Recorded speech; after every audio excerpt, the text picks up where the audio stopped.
আপনারা দেখছেন WB24 news, দিনে রাতে জনতার স্বার্থে। মাননীয় মুখ্যমন্ত্রী মমতা বন্দ্যোপাধ্যায় পুষ্পার্ঘ্য অর্পণ করছে। আমাদের এমএলএর বক্তব্য এরপরেই করব। আপনারা একটু দেখবেন আমাদের টিভি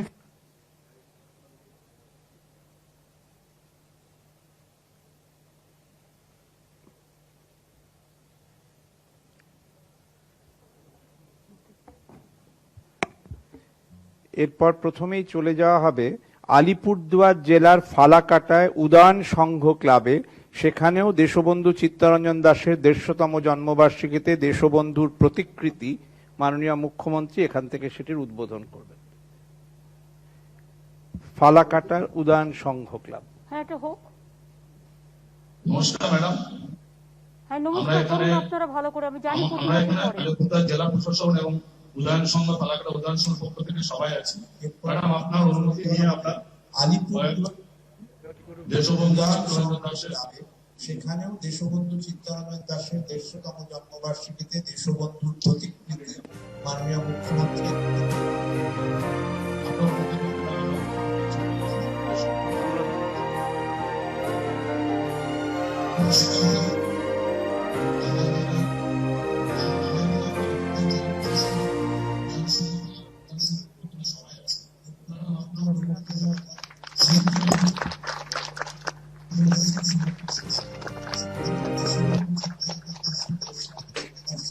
এটা আলিপুরদুয়ারে আপনারা প্রতি বছরই করেন, এটা খুব ভালো কাজ এবং আপনাদের সকলকে অভিনন্দন জানাচ্ছি। আজকে দেশবন্ধু চিত্তরঞ্জন দাশের জন্মদিন উপলক্ষে এই প্রতিকৃতি স্থাপন করবার জন্য।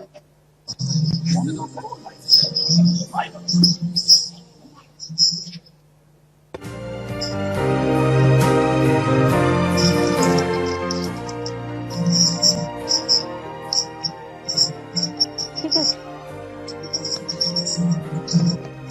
এরপর রাজ্যের বিভিন্ন জেলায় পরিবহন দফতরের ৮টি প্রকল্প উদ্বোধন। প্রথমেই দক্ষিণ ২৪ পরগনা জেলায় নুঙ্গি জেটিতে ওখানে বিধায়ক দুলাল দাস আছেন, যিনি মহেশতলা মিউনিসিপ্যালিটির চেয়ারম্যানও বটেন। নুঙ্গি জেটি, হ্যাঁ, এটা অনেকদিন আগের থেকেই চাইছিলেন। Thank you. ওখানকার এমপি এমএলএরা, মিউনিসিপ্যালিটি চেয়ারম্যান সকলেই বলেছে, দুলাল বাবু আছেন, অভিষেকরাও আমাকে বলেছিলেন এবং লোকাল স্থানীয় মানুষ বলেছিলেন। থ্যাংক ইউ এটা করবার জন্য। ম্যাডাম, হাওড়া জেলায় সারেঙ্গা জেটি, উত্তর ২৪ পরগনা জেলায় আরিয়াদহ বাস টার্মিনাস, হাওড়া জেলায় টিকিয়াপাড়া বাস টার্মিনাস, পশ্চিম মেদিনীপুর জেলার ক্ষীরপাই বাস ডিপো কাম টার্মিনাস, বীরভূম জেলায় রামপুরহাট বাস ডিপো কাম টার্মিনাস, পূর্ব বর্ধমান জেলায় কাটোয়া বাস স্ট্যান্ডের এবং হাওড়া জেলার গাদিয়ারা বাস টার্মিনাস। সর্বত্র আপনার নেতৃত্বে বিধায়করা, মন্ত্রীগণ উপস্থিত আছেন, মানুষও উপস্থিত আছেন, সবগুলি আপনার হাতে উদ্বোধন হচ্ছে। প্রত্যেকটা ইম্পর্টেন্ট জায়গা, রামপুরহাট আছে, তোমার কাটোয়া আছে, ক্ষীরপাই আছে, তারপরে গাদিয়ারা আছে, এই সমস্ত জায়গাগুলো প্রত্যেকটাই ইম্পর্টেন্ট বলে আমি মনে করি। সুতরাং এটা একটা ভালো কাজ। দেশবন্ধু চিত্তরঞ্জন দাশের জন্মদিনে কাজগুলো রেডি হয়ে পড়ে আছে, কিন্তু উদ্বোধন করা যাচ্ছিল না যেটি সমেত। সুতরাং আজকে এটা করে দেওয়াতে ভালোই হয়েছে। যারা উপস্থিত আছেন সকলকে আমার অনেক অনেক ধন্যবাদ। মিনিস্টার বা এমএলএ বা অন্যান্যরা যারা আছেন, ডিএম এসপি থেকে শুরু করে সকলকে অনেক ধন্যবাদ। এরপরে ম্যাডাম, রাজ্য জুড়ে 10টি আয়ুষ হেলথ অ্যান্ড ওয়েলনেস সেন্টারের উদ্বোধন। বাঁকুড়া, দক্ষিণ দিনাজপুর, হাওড়া, ঝাড়গ্রাম, মুর্শিদাবাদ, উত্তর ২৪ পরগনা, পুরুলিয়া, উত্তর দিনাজপুরে। এটা নারায়ণ নিগম আছে তো? নারায়ণ নিগম তো এখানে আছে উপস্থিত, হেলথ সেক্রেটারি।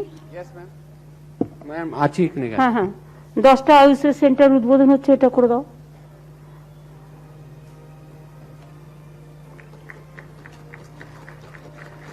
বাঁকুড়া, দক্ষিণ দিনাজপুর, হাওড়া, ঝাড়গ্রাম, মুর্শিদাবাদ, উত্তর ২৪ পরগনা, পুরুলিয়া ও উত্তর দিনাজপুর জেলায় 10টা Ayush health and welfare centre উদ্বোধন করা হলো আজকে। এরপরে ম্যাডাম, পূর্ব মেদিনীপুরের নিমতৌড়িতে নতুন অ্যাডমিনিস্ট্রেটিভ কমপ্লেক্সের উদ্বোধন।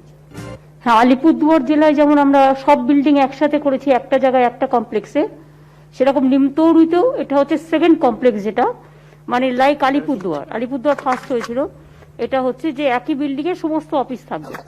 এটা একটা খুব সুন্দর জিনিস হয়েছে এবং আমি ডিএম কে বলবো, ডিএম এসপিরা যারা আছেন সকলকে নিয়ে কাজ করুন, আমাদের অফিসারদের কর্মচারীদের সকলকে, স্থানীয় মানুষ শিশিরদারাও আছেন, সকলকে ধন্যবাদ অভিনন্দন জানাবেন জেলার, এবং এই বিল্ডিংটি আগামী দিন জনস্বার্থে ভালো করে কাজ করুক মামাটির মানুষের সরকারের হয়ে, এটা আমাদের আবেদন থাকবে। এটা একটা বড় কাজ, 100 কোটি টাকা খরচ হয়েছে।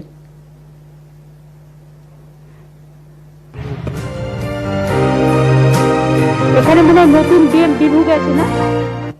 নতুন ডিএম বিভু গেছে। হ্যাঁ, বিভু গেছে ম্যাডাম। বিভু, তুমি আমার কথা শুনতে পাচ্ছ?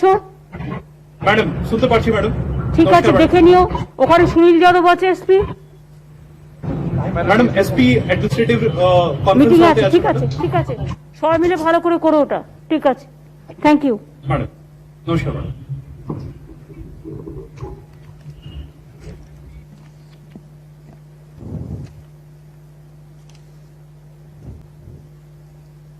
এটা একটা বড় কাজ হয়েছে।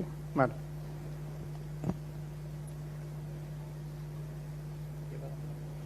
ঠিক আছে, তাহলে এবার হ্যাঁ। অ্যাডমিনিস্ট্রেটিভ রিভিউ মিটিং শুরু করো।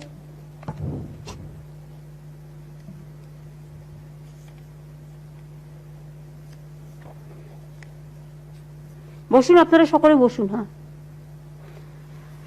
প্রথমে মিটিং শুরু করবার সময় আমি সবাইকে শুভ বিজয়া এবং আগাম শুভ দীপাবলি, ছট পুজো, জগদ্ধাত্রী পুজো, তার সকল অভিনন্দন জানাচ্ছি সকলকে। দুর্গাপুজো আপনারা খুব শান্তিপূর্ণভাবে করেছেন।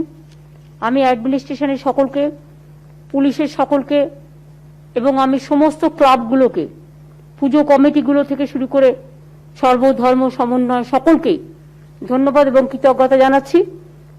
আগামী দিন কালী পুজো আছে, দীপাবলি আছে, ছট পুজো আছে, জগদ্ধাত্রী পুজো আছে।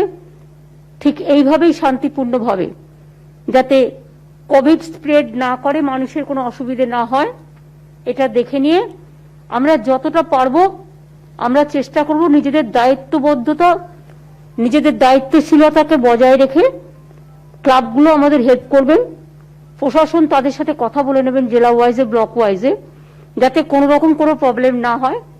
বিসর্জনের ব্যাপারটাও দেখে নেবেন, বাজির ব্যাপারটাও দেখে নেবেন। একটা গাইডলাইন্স অলরেডি দেবে, স্টেটও দেবে, কারণ ওদের একটা মিটিংও আছে।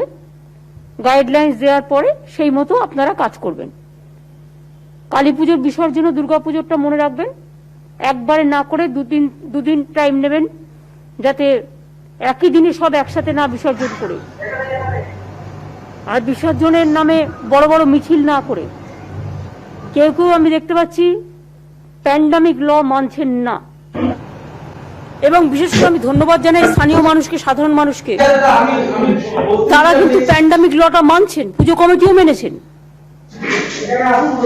এবং আমরা কৃতজ্ঞ যে হাইকোর্টও এটাকে অ্যাপ্রিসিয়েট করেছে। কিন্তু আমি দেখতে পাচ্ছি রাজনৈতিক দল, দু একটি রাজনৈতিক দল ডেলিবারেট অ্যাটেম্প এভরিডে, তারা কোভিড স্প্রেড করার জন্য প্যান্ডামিক লটাকে মানছেন না। যারা অন্যকে জ্ঞান দেয়, নিজেরা জ্ঞানটা কখনো নেন না, তাদের কাছে আমি আবেদন করব, কোভিড স্প্রেড করবেন না প্লিজ। রাজনীতি করবার সময় আপনিও পাবেন, আমিও পাবো। প্রতিদিন কলকাতাটাকে বন্ধ করে রেখে বা জেলার হেডকোয়ার্টারে দুটো লোক বসলেই হয়ে যায়, পাশে বাস থেকে কিছু লোক আবার যাতায়াত করার চেষ্টা করে, জায়গা পায় না, তারা দাঁড়িয়ে গেলেই মনে হয় যেন অনেক লোক। এসব দেখা আমার অভ্যাস অনেক আছে। আর পুলিশও কিন্তু প্যান্ডামিক ল অনুযায়ী যত কেস হয়েছে, যেগুলো আপনারা পারমিশন না দেওয়া সত্ত্বেও, কিছু না করতেই ডিএমএসপিদের বলা হচ্ছে क्या कितना अरेस्ट किया, कितना जेल में भेजोगे, कितना एफआईआर करोगे, কিছুই তো হয়নি। এত প্যান্ডামিক ল ভায়োলেট করেছে এখানে একটি পলিটিক্যাল পার্টি, কিচ্ছু করা হয়নি। মনের আনন্দে প্যান্ডামিক লটাকে স্প্রেড করে বেড়াচ্ছে। এ তো জনগণের অসীম কৃতজ্ঞতা, ঈশ্বর আল্লাহ দেবতার অসীম কৃতজ্ঞতা যে এখনো এটাকে আমরা কন্ট্রোলে রাখতে পেরেছি। প্রতিদিন প্যান্ডামিক ল ভায়োলেট করে স্প্রেড করা হচ্ছে, প্রতিদিন, এভরিডে। এটা শোভনীয় নয়। রাজ্য পুলিশ, রাজ্য সরকার, তাদের একটা এখতিয়ার আছে, মনে রাখবেন। আমরা যেমন কেন্দ্রীয় সরকারের এখতিয়ারে হস্তক্ষেপ করতে পারি না, কেন্দ্রীয় সরকারও তেমনি রাজ্য সরকারের যেখানে যেখানে এখতিয়ার, সংবিধান অনুযায়ী হস্তক্ষেপ করতে পারে না। কিন্তু আমরা লক্ষ্য করছি ইদানিং রাজ্য সরকারকে বাদ দিয়ে নানা রকম এজেন্সির থ্রুতে বিভিন্ন জায়গায় বিভিন্ন মানুষকে ডিস্টার্ব করা হচ্ছে। যদি আইনত কারো বিরুদ্ধে কোনো কেস থাকে নিশ্চয়ই করতে পারেন, আপনারা লোকাল পুলিশকে জানাবে, লোকাল পুলিশ রাজ্য পুলিশকে জানাবে। একটা সিস্টেম আছে, যে সিস্টেমে পুলিশ এতদিন কাজ করে এসছে সেই সিস্টেমে করবে। তা না করে সেন্ট্রাল থেকে পুলিশ ফোর্স নিয়ে চলে আসছে, নিজেদের পুলিশ তাদের দিয়ে রেড করতে চলে যাচ্ছে। এটা কখনো ছিল না। এই আইন কিন্তু আইনত গ্রাহ্য নয়, এটা মনে রাখতে হবে। দেশের একটা সংবিধান আছে, দেশের রাজ্য সরকার যেমন ইলেক্টেড, কেন্দ্রীয় সরকারও ইলেক্টেড। কেন্দ্রীয় সরকার কেন্দ্রীয় সরকারের জুরিসডিকশন অনুযায়ী কাজ করবে, রাজ্য সরকার রাজ্য সরকারের জুরিসডিকশন অনুযায়ী কাজ করবে। আমরা যেমন কেন্দ্রীয় সরকারের জুরিসডিকশনে ইন্টারফেয়ার করতে পারি না, তেমনি কেন্দ্রীয় সরকারও কিন্তু রাজ্য সরকারের জুরিসডিকশনে ইন্টারফেয়ার করতে পারে না। এটাও একটা ইলেক্টেড গভর্নমেন্ট, এটা মাথায় রাখতে হবে। আর পুলিশ অফিসারদের থ্রেট করা যে আমার কথা না শুনলে ইনকাম ট্যাক্স ধরিয়ে দেবো, ভিজিলেন্সে কমপ্লেন করে দেবো, এই করব সেই করব, বউকে ট্রান্সফার করে দেবো, এই রাজনীতি কিন্তু আজ পর্যন্ত ভারতবর্ষে কখনো হয়নি। এই প্রথম আমরা এগুলো দেখতে পাচ্ছি। কার বউ সেন্ট্রাল অফিসে কোথায় কাজ করে, প্রথমে আমরা দেখেছিলাম রাজীবের বউকে করেছিল। রাজীব কুমার যখন কলকাতা পুলিশের কমিশনার ছিল, তাকে একটা পাঠান, কোথায় একটা পাঠানকোটে না কোথায় একটা পাঞ্জাবের একটা ইন্টেরিয়ার জায়গায় পাঠিয়ে দেওয়া হয়েছিল। সেরকম আরো কয়েকটা কেস আমার কাছে এসছে, যারা বলতে পারে না, আইএস আইপিএস অফিসারের ডিসিপ্লিন বলে তারা বলতে পারে না, কিন্তু তাদের এইভাবে থ্রেট করা হচ্ছে। এমনকি অফিসিয়ালি প্রেস কনফারেন্স করে বলা হচ্ছে যে আমার কথা না শুনবে ইনকাম ট্যাক্স ধরিয়ে দেবো, ভিজিলেন্স ধরিয়ে দেবো। আমি আমার আইএস আইপিএস অফিসারদের বলবো আপনারা স্টেটের আন্ডারে কাজ করেন, আপনাদের চিন্তা করার কোনো কারণ নেই। কারণ মনে রাখবেন, আপনারা যেমন স্টেটকে সার্ভিস দেন, স্টেটও তেমনি আপনাদের সার্ভিস দেওয়ার জন্য তৈরি। আর এসব করতে গেলে সারা ভারতবর্ষে, মনে রাখবেন বাংলা ভারতবর্ষের বাইরে নয়, আরো অন্যান্য রাজ্যগুলোও আছে। তারা এই সমস্ত ডিটেলস কথাবার্তা, ডিটেলস কার্যকলাপ, কিভাবে আমাদের অফিসারদের উপরে অত্যাচার করার প্ল্যান করা হচ্ছে, সেটা কিন্তু সারা ভারতবর্ষের মানুষকে জানাতে আমরা বাধ্য হব। আমি আশা করি যে যার ভদ্রতা মেনটেন করে কাজ করবেন। জুরিসডিকশন আপনারা আপনাদের সীমাবদ্ধতা বজায় রাখবেন, আমরা আমাদের সীমাবদ্ধতা বজায় রাখবো। লক্ষণের দণ্ডি রেখা যেন কেউ পরস্পর আমরা যেন অতিক্রম না করি। আর প্রত্যেকে যেন প্রত্যেকের প্রতি যে কনস্টিটিউশনাল অব্লিগেশন আছে, কনস্টিটিউশনাল রেসপন্সিবিলিটিস আছে, দায়বদ্ধতা আছে, সেগুলো মেনে যারা আমরা কাজ করতে পারি, এটা যেন মনে রাখতে হবে। আমিও ইচ্ছা করলে অনেক কথা বলতে পারি, হিন্দিতে কথা আমি কম জানি না, হিন্দি ভাষা আমি না শিখলেও অনেকের থেকে ভালো বলবো। হিন্দিতে নলেজ আমার খুব একটা কম নেই, অন্তত বলার ক্ষেত্রে, পড়ার ক্ষেত্রে। উঠাকে ফেক দো, ওর অর্থটা কি এটুকু আমি বুঝতে পারি। পাল্টাটা যদি আমি বলি উঠাকে ফেক দো, তা সেটা কি হবে, ভালো হবে? সুতরাং মনে রাখুন, যার যার নিজস্বতা নিজের কাছে বজায় রাখুন। ভালো থাকুন, সুস্থ থাকুন, আপনাদের শারীরিক পারিবারিক মঙ্গল আমরা কামনা করছি। দিওয়ালির আগে good sense red the good sense peoples. আমি এটা বলে আমি আমাদের অফিসারদের বলবো, কোভিডে আপনারা অনেক কাজ করেছেন, তা সত্ত্বেও আমি দেখেছি কালকে সমানে সমালোচনা করে বেঙ্গলকে গালাগালি দেওয়া হয়েছে। যেখানে কেরালায় 10,000 কেস হচ্ছে রেগুলার, মুখে লুকো প্লাস্টার লাগিয়ে বসে আছে, বলছে না। আমরা বলছি না, তার কারণ হচ্ছে হতেই পারে কোনো সময় কোনো একটা স্টেটে বেশি হতেই পারে, কম হতেই পারে, স্টেটরা চেষ্টা করছে। আমি কেন একটা স্টেটকে ব্লেম করব? কিন্তু একটা পলিটিক্যাল পার্টি রুলিং কখন সেন্টারে থাকবে, কখন স্টেটে থাকবে। সবসময় বাংলাকে ডিফেম করার একটা প্রবণতা, একটা অপচেষ্টা, একটা প্রচেষ্টা, একটা কুৎসা করার একটা টেন্ডেন্সি আমি দেখছি চলছে। টাকা দেবে না, পয়সা দেবে না, আমফানে ঘুরে গেল, আমফানের টাকা পর্যন্ত দিল না। কোভিডে কিছু নেই, সরকার বিনা পয়সায় চিকিৎসা করছে। অথচ দেখুন, বাংলা এমনই একটা স্টেট, সেটা হচ্ছে বর্ডার স্টেট। আমার রাজ্যে ঝাড়খণ্ড বর্ডার আছে, বিহার বর্ডার আছে, উড়িষ্যা বর্ডার আছে, উড়িষ্যার সাথে আবার দেখুন অন্ধ্রপ্রদেশ বর্ডার আছে, ওদিকে তেলেঙ্গানা আছে, ওদিকে দেখুন আমাদের ঝাড়খণ্ড বর্ডার, বিহার বর্ডারের সাথে উত্তরপ্রদেশ বর্ডার আছে, নেপাল বর্ডার আছে। আমাদের 8 সিস্টার স্টেট, যেটা নর্থ ইস্টার্ন স্টেটগুলো, টোটাল যাতায়াত আমাদের এখান দিয়ে হয়, এটা বর্ডার। তেমনি নেপাল, বাংলাদেশ, ভুটান বর্ডারও আছে। এই হিসেবে দেখতে গেলে Bengal is very important, Bengal is very sensitive. বাংলার জাতীয়তাবোধটা আলাদা। বাংলা এই জায়গায় স্বাধীনতা সংগ্রাম থেকে শুরু করে, নবজাগরণ থেকে শুরু করে সবার সাথে ভালো সম্পর্ক রেখে কাজ করতে পারে, তার কারণ বাংলার গর্বত্ববোধ,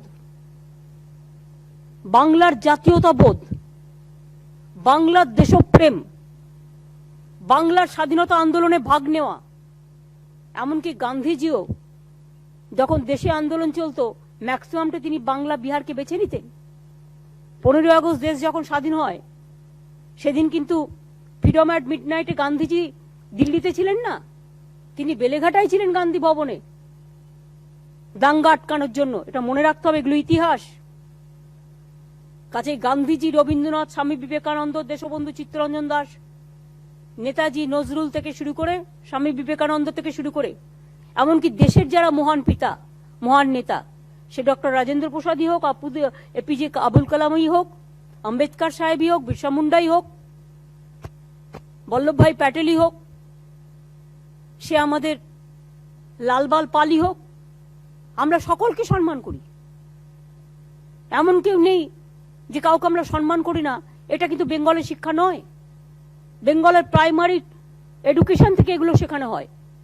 এরা দেশের নেতা, এরা জাতীয় নেতা, এরা দেশের পিতা, এরা দেশের মাতা। এটা হচ্ছে আমাদের ধর্ম, মানবিকতা ধর্ম। এবং বাংলার যে জাতীয়তাবোধ, এই জাতীয়তাবোধ ভেঙে দিয়ে বহিরাগত কিছু লোক এসে যদি মনে করে বাংলাটাকে ধ্বংস করে দেব, সেটা বাংলা মানবে না। এটা বাংলা কখনো মাথা নত করে না। আমরা প্রত্যেকটা রাজ্যের তার নিজস্বতাকে সম্মান করি, কারণ আমরা যে কেউ হোক না কেন, আমার সব অফিসাররা সবাই তো বাংলার নয়, বাইরে তাদেরও বাড়িঘর আছে, তাদেরও আত্মীয় স্বজন আছে। Each and everybody respect everybody. কিন্তু এটা মনে রাখতে হবে, আমাদের জাতীয়তাবোধকে আঘাত করার চেষ্টা করলে আমরা ছেড়ে কথা বলবো না। কোভিড আপনারা জানেন যখন হয়েছিল, 7-8টা স্টেট তো যাতা হয়েছে একদম। মুম্বাইতে কত হয়েছিল প্রতিদিন, চেন্নাই আমরা দেখেছি কত হয়েছে, কেরালা কত হয়েছে, দিল্লি কত হয়েছে, হরিয়ানা কত হয়েছে।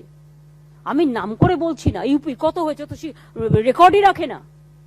বিজেপির স্টেটগুলো তো রেকর্ডই রাখে না, অনেক স্টেট তো রেকর্ডই রাখে না। আমরা রেকর্ড রাখি বলে বলতে পারি। তো আমাদের এখানে কাজ করতে গিয়ে আমার এতগুলো অফিসার মারা গেল, তাদের জীবনের কোনো দাম নেই। আমার কতগুলো ভিডিও মারা গেল, লাস্ট উইকে 2টো ভিডিও মারা গেছে আমার যারা কোভিড ওয়ারিয়ার। আমার এখানে কোভিডে পুলিশের কর্মীরা মারা গেছে, আমার এখানে কোভিডে ডাক্তার, চিকিৎসক বৃন্দ মারা গেছে। সুতরাং এগুলো মনে রাখতে হবে যে এর সত্ত্বেও আমাদের কাজটা তো হচ্ছে এবং কাজটা করছে। আমাদের এক্সপার্ট টিম থেকে শুরু করে, গ্লোবাল টিম থেকে শুরু করে সবকিছুই আমাদের আছে। এগুলোকে ভালো করে মনে রাখতে হবে যে আমাদের জেলা প্রশাসন থেকে শুরু করে তারা না করলেও কিন্তু কাজটা আমরা করতে পারতাম না। আমার জেলার এসপি, ডিএম থেকে শুরু করে আমাদের বিডিও বা অন্যান্য অফিসাররা থেকে শুরু করে সবাই কাজ করছেন। এবং তাই আজকে ডিসচার্জ রেট বাংলায় 88.88। প্রথমে কিন্তু এটা অনেক বেশি ছিল, অনেক কম ছিল, আস্তে আস্তে বেড়েছে। ডেথ রেট আগে অনেক ছিল এবং এর মধ্যে 84% হচ্ছে কোমরবিডিটিস, যার অন্যান্য কোনো না কোনো অসুখ আছে। এখন সেটা 1.8% হয়েছে। Positive rate 8.23%। দুর্গাপুজো এত বড় ফেস্টিভ্যাল হয়ে যাওয়া সত্ত্বেও আমাদের কাছে কিন্তু এটা স্প্রেড করেনি, টাচউড। এটাই আমরা চেষ্টা করব। রেল চালু হবার পর চিফ সেক্রেটারি এটা কথা বলে নেবে, যাতে রেল যখন চালু হবে, এমনিতেও লং ডিস্টেন্স চলছেই, গাড়ি চলছেই, যে যাতে স্যানিটাইজেশনটা ঠিক মতো হয় আর যাতে ট্রেনের সংখ্যাটা বেশি বাড়ানো হয়। কম থাকলে একটা কামরায় গিয়ে গাদা গাদা লোক উঠবে, কিন্তু ট্রেনের সংখ্যা বেশি থাকলে তাহলে কিন্তু একটা কামরায় গাদা গাদা লোক উঠবে না। যাতে এটার জন্য কোভিড স্প্রেড না করে সেটা কিন্তু লক্ষ্য রাখতে হবে। আর যারা মিছিল করে যাচ্ছে ইরেসপন্সিবল পারমিশন ছাড়া, তারা কিন্তু কোভিডটাকে বাড়াচ্ছে। তাদের আমি অনুরোধ করবো এটা না করতে। এবার হচ্ছে percentage of active cases to total cases 9%। আমাদের এখনো অ্যাক্টিভ কোভিড কেসেস আছে 36,246, কিন্তু এর মধ্যে অনেক বাড়িতেও আছে। আমাদের ডেডিকেটেড কোভিড হসপিটাল 96 আছে, গভর্নমেন্ট হসপিটাল 41, এবং গভর্নমেন্ট যেটা প্রাইভেট হসপিটালকে রিকুইজিশন করেছেন সেটা 55। প্রত্যেকটা ডিস্ট্রিক্টে অ্যাটলিস্ট একটা কোভিড হসপিটাল আছে যেখানে সিসিইউ ফেসিলিটি দিয়ে। কোভিড হসপিটাল বেড আমাদের প্রায় 12,966 আছে। এগুলো সমস্ত আছে। সেফ হোমও আমাদের প্রায় 11,507 বেড আছে, 200 সেফ হোম। আমাদের ভেন্টিলেটর প্রায় 1,090 আছে। আচ্ছা, আমরা কিন্তু আর ছবিটা পাচ্ছি না। এই স্যাররা আছে তো? কোন ছবিটা? কোন ছবিটা?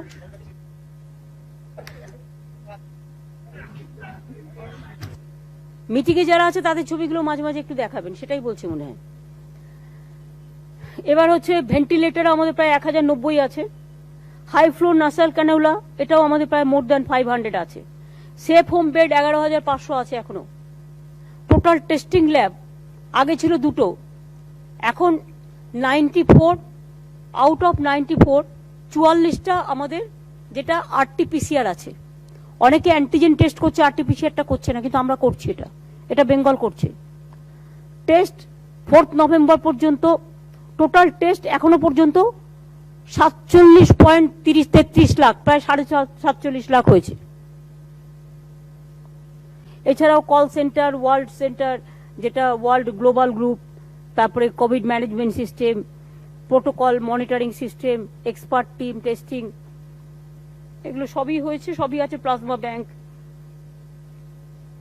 এবং কোভিড হসপিটালে যাতে ভালো করে আরো কাজ করা যায় তার জন্য 680 জন মেডিকেল অফিসার্স, 459 জন স্পেশালিস্ট, 860 জন কন্ট্রাকচুয়াল এমও স্পেশালিস্ট, 3,696 জন নার্সিং স্টাফ, 649 জন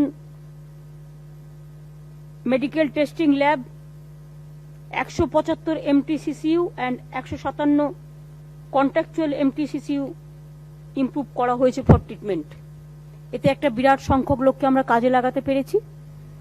এছাড়াও আমরা ডাক্তার এবং কাউন্সিলিং করবার জন্য এছাড়াও সিস্টার আমরা অনেককে নিয়েছি। এই মাসটা আপনাদের ভালো করে কেয়ার নিতে হবে এই কারণে। এবং আমাদের প্রায় 40 কোটি বাড়ি, এক একটা বাড়িতে বারবার করে আসার মেয়েরা গেছে এবং তারা এনকোয়ারি করেছে। আমাদের প্রায় 2.5 কোটি হাউস হোল্ড আছে, 40 কোটি ভিজিট, 40 কোটি বার সারি এবং আইএলআই সার্ভে।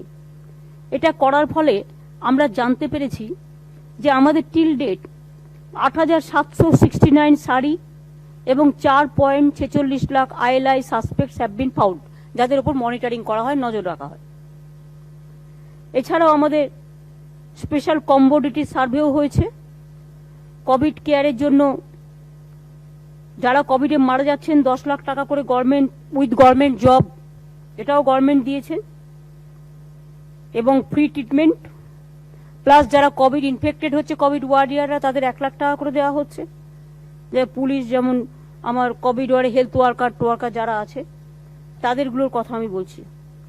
আমার অনেকগুলো পুলিশ কর্মী মারা গেছে, আমার আইসি মারা গেছে, আমার বিডিও মারা গেছে, আমার ডাক্তার মারা গেছে, আমার হেলথ ওয়ার্কার মারা গেছে, অনেক সাধারণ মানুষ মারা গেছে।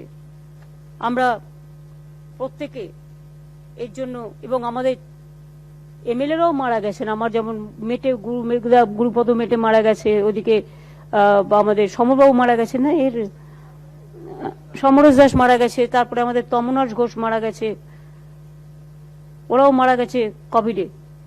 আমাদের পুলিশের কয়েকজন আইসি মারা গেছে, বিডিও 2 জন মারা গেল গত সপ্তাহে আমি দেখলাম কুচবিহার এরার মন্দির বাজারে, এটা আমি চোখের সামনে দেখলাম।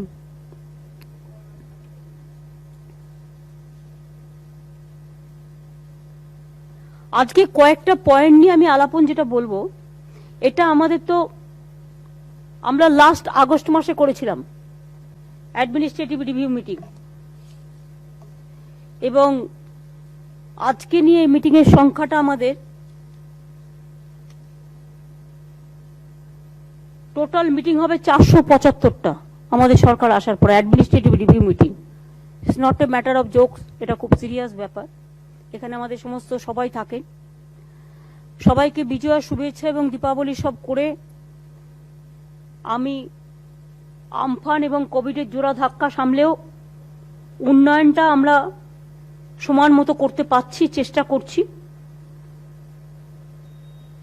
এবং আগামী দিনেও যাতে বিশেষ করে সবগুলো ডিটেলস আলোচনা না করেও আমরা যেটা করতে পারি সেটা হচ্ছে 100 দিনের কাজ। আমরা যেটা করতে পারি, ভোটার তালিকা সংশোধন হচ্ছে 18 নভেম্বর থেকে। নিশ্চয়ই দেখে রাখবেন ডিএমরা যে প্রত্যেকটা ব্লকে ব্লকে বুথে বুথে যেন যাদের ভোটের কাজ দেওয়া হচ্ছে তারা যেন বসে। অনেক সময় লোক যায় ফিরে আসে, কাউকে কিন্তু পাওয়া যায় না। 9 তারিখে ইলেকশন কমিশন আসছে, নিশ্চয়ই আপনারা মিটিং করবেন, আপনাদের সাথে মিটিং এ যে গাইডলাইন্স দেবে আপনারা দেখে নেবেন। কিন্তু এটা নিশ্চয়ই দেখবেন যে যাদের দায়িত্ব আছে তারা যেন সেন্টারে গিয়ে বসে, মানুষ যেন তাদের পায়, এটুকু রিকোয়েস্ট আপনাদের কাছে আমার থাকবেই। কাজের নিরিখে 100 দিনের কাজে দেশের মধ্যে যদিও আমরা প্রথম আছি, কিছু জেলা এগিয়ে আছে, যেমন দার্জিলিং, কালিম্পং, দক্ষিণ 24 পরগনা, আলিপুরদুয়ার, পুরুলিয়া। কিছু জেলা পিছিয়ে আছে, জোর দিতে হবে, যেমন পূর্ব বর্ধমান, হাওড়া, কুচবিহার এবং নদিয়া। নদিয়া পার্থ নতুন গেছে, আমি বলবো ওকে দেখে নিতে। পূর্ব বর্ধমান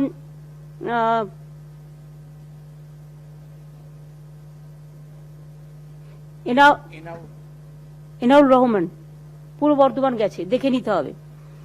আর হাওড়ায় অন্তরা আছে, এই মুক্তা আছে, মুক্তার আজকে একটু জ্বর হয়েছে বলে আমি আসতে বারণ করেছি, ওরা দেখে নেবে। আর কুচবিহার এবং নদিয়াতে পার্থ আছে, দেখে নেবে। কুচবিহারে পবন কার্ডিয়ান আছে, কিন্তু কুচবিহারের কাজ কেন কম হচ্ছে? এমভিরাও একটা, যে জেলাগুলো এখনো পেছিয়ে আছে তাদের একটা সুব্রত দা এবং এমভিরাও মিলে একটা ভার্চুয়াল মিটিং করে একটু দেখতে পারে। এখান থেকেই করবেন আপনি, আপনার পঞ্চায়েত ডিপার্টমেন্ট থেকে করুন না। হ্যাঁ হ্যাঁ, আমি একটা ধন্যবাদ দিতে চাইছি মুর্শিদাবাদ জেলাকে এবং পূর্ব মেদিনীপুর, পশ্চিম মেদিনীপুর জেলাকে, যে রাজ্যের প্রায় 3,44,000 মাইগ্রেশন লেবারকে নতুন জব কার্ড দেওয়া হয়েছে এবং 5,92,000 মাইগ্রেন্ট লেবারকে 100 দিনের কাজ দেওয়া হয়েছে। সব থেকে বেশি লেবারকে জব কার্ড দেওয়া হয়েছে পশ্চিম মেদিনীপুর জেলায়, 81,869 জন। আর সব থেকে বেশি মাইগ্রেন্ট লেবারকে 100 দিনের কাজ দেওয়া হয়েছে মুর্শিদাবাদ জেলায়, 1,15,381। আমি ডিএম কে বলবো এটা দেখে নিয়ে যাতে কারো কোনো অসুবিধা না হয় এগুলো দেখে নেবেন, এবং অন্যান্য জেলার ডিএমরাও যেটা আছেন যদি দেখেন যারা এসছিল তারা এখনো পড়ে আছে, হয়তো যায়নি, কাজ নেই, তাদের চেষ্টা করবেন। আমাদের তো মাটির সৃষ্টি প্রকল্পতেই শুধুমাত্র আমাদের প্রচুর কাজ হবার কথা আছে। মাটির সৃষ্টি প্রকল্পতে রাজীব একটু বলো তো কতজনের কাজ হওয়ার কত কি আছে? অল্প কথায়। এখানে তো আপনারা এই মাইগ্রেন্ট ওয়ার্কার থেকে শুরু করে যারা কাজ পাচ্ছে না, কলকাতায় ডেলি আসতে পারছে না, তাদের এই কাজগুলোতে ইনভলভ করুন না। তাহলে তাদের রেশনটা যেমন আমরা ফ্রিতে দিচ্ছি, রেশন ফ্রিতে দেওয়া যেন কোনো রকম প্রবলেম না হয়। যাদের রেশন কার্ড নেই আমরা স্লিপ দিচ্ছি, আমরা কুপন দিচ্ছি, সেটাও যেন কন্টিনিউ করে। আইসিডিএস সেন্টারে যে বাচ্চাগুলো খেতে যায় মিড ডে মিল, তাদের বাড়িতে খাবারটা যেন ঠিক মতো পৌঁছে যায়, যেটা আমরা দিচ্ছি শুকনো ড্রাই ফুড। সেইভাবে আমার প্রস্টিটিউট এরিয়া বলুন, আমার ট্রান্সজেন্ডার বলুন, বা সমাজের যারা গরিব বলুন, মাইগ্রেন্ট ওয়ার্কার বলুন, সবাই যেন রেশন থেকে বঞ্চিত না হয় সেটা দেখে নেবেন। 2 হচ্ছে মাটির সৃষ্টি প্রকল্পে স্বাস্থ্য এখানে ফ্রি, কোনো অসুবিধা নেই। স্কুলগুলো তো এখন ডিসেম্বর পর্যন্ত ছুটি আছে, পরে দেখে নেবো, আগে সিচুয়েশন দেখে। ডিসেম্বরের ফার্স্ট উইক পর্যন্ত তো ছুটি আছে, পরে দেখে নেবো। কিন্তু বাদবাকি আমার মনে হয় যেটা মাটির সৃষ্টি প্রকল্পে কাজ দুটো জেলায় ভালো হচ্ছে, একটা পুরুলিয়া আর একটা মনে হয় সম্ভবত ঝাড়গ্রাম বা মিদনাপুর। বাদবাকি জেলাগুলো কিন্তু কাজ হচ্ছে না। রাজীব, তুমি জাস্ট ইন্টেনশনটা বলো, তারপরে আলাপন ধরবে এটাকে। ম্যাডাম, 6টা পশ্চিমাঞ্চল জেলাতে দেখা গেছে যে অনেক অনুর্বরক জমি আছে, প্রায় 50,000 একর জমি আছে যেখানে কিছুই হয় না, কোনো চাষ হয় না, মৎস্য পালন অথবা প্রাণী সম্পদে কোনো কাজ হতো না। সেই ধরনের জমিকে আইডেন্টিফাই করা হয়েছে। তার মধ্যে ইতিমধ্যে 10,400 একর ল্যান্ডের উপরে কাজ শুরু হয়ে গেছে, যেখানে আমরা 320তে কোঅপারেটিভ অথবা সোসাইটি অফ ফার্মার্স গ্রুপ করেছি। তার মধ্যে এসএসজি ইনভলভ রয়েছে। অলরেডি এই 10,000 একর ল্যান্ডের উপরে 10 লক্ষ মতন প্লান্টেশন হয়ে গেছে, যেটা আমাদের জোর ছিল ম্যাডাম, যেহেতু প্লান্টেশন একটা সময় সাপেক্ষ ব্যাপার থাকে, মনসুনের সময় বৃষ্টির সময় করতে হয়, কাজে মেন ফোকাস ছিল হর্টিকালচার। এখন পাশাপাশি আমরা 253 ফিশারিজ ওখানে নতুন প্রকল্প সৃষ্টি করা হয়েছে, শুরু হয়ে গেছে। এবার এই মাস থেকে ওখানে অ্যানিমাল রিসোর্স ডেভেলপমেন্টের কাজ শুরু হবে, যে ওখানে পাশাপাশি প্লান্টেশন সঙ্গে ভেজিটেবল চাষ হচ্ছে, যাতে লাগাতার প্রতি মাসে প্রতি সপ্তাহে ইনকাম হতে থাকে। গত 3 মাসের মধ্যে 26 লক্ষ টাকার ভেজিটেবল সেল করেছে ওখানকার এসএসজিরা। এটা আউটলেট করা হয়েছে কয়েকটা জেলাতে, পুরুলিয়া ভালো কাজ করেছে, সেটা আমরা অন্য জেলাকেও বলেছি যে ওখানে যাতে এটা করা হয়। বাঁকুড়া, বীরভূম, ইয়েস ম্যাডাম, পশ্চিম মেদিনীপুর, ঝাড়গ্রাম, পুরুলিয়া, এই জেলাগুলোকে যখন আইডেন্টিফাই করেছো, এটা আলাপনকে যেটা করতে হবে যে যারা কনসার্ন ডিপার্টমেন্ট আছে তাদের নিয়ে একটা কন্টিনিউয়াস মনিটরিং কমিটি করে তাদের পার্সু করতে হবে। একটা হচ্ছে মাটির সৃষ্টি, কারণ এখানে লক্ষ লক্ষ কর্মসৃষ্টি হতে পারে। আর 2 হচ্ছে পথশ্রীর যে পরিকল্পনা আমাদের, প্রায় 13,000 কিলোমিটার রাস্তা, 15,000 কিলোমিটার। আর আমার কথা হচ্ছে 15,000 কিলোমিটার রাস্তার মধ্যেও মনে রাখতে হবে যে কিছু কিছু রাস্তা কন্ট্রাক্টরদের বলতে হবে যে রাস্তা তৈরি হবে সেই রাস্তা 3 বছর পর্যন্ত কিন্তু তাদের দায়িত্ব নিয়ে দেখতে হবে। আর এই টাকাটা কিন্তু রাজ্য সরকারের টাকায় হচ্ছে, কোনো কেন্দ্রীয় সরকারের নিজের কোনো জমিদারি থেকে টাকা দিচ্ছে না।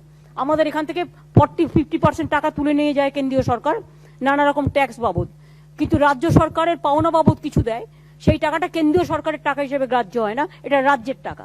এটা মাথায় রাখবেন, যে টাকা আমরা পাই সে টাকাও আমরা পাই না, জিএসটিরও টাকা দেয় না, এফআরবিএম এরও টাকা দেয় না, কি যে করে ভগবান জানে। তার মধ্যে থেকে আমার মনে হয় যেটা করতে হবে, আমরা মনিটরিংটার উপর আমাদের জোর দিতে হবে, পথশ্রী, আর একটা হচ্ছে এই মাটির সৃষ্টি পরিকল্পনা।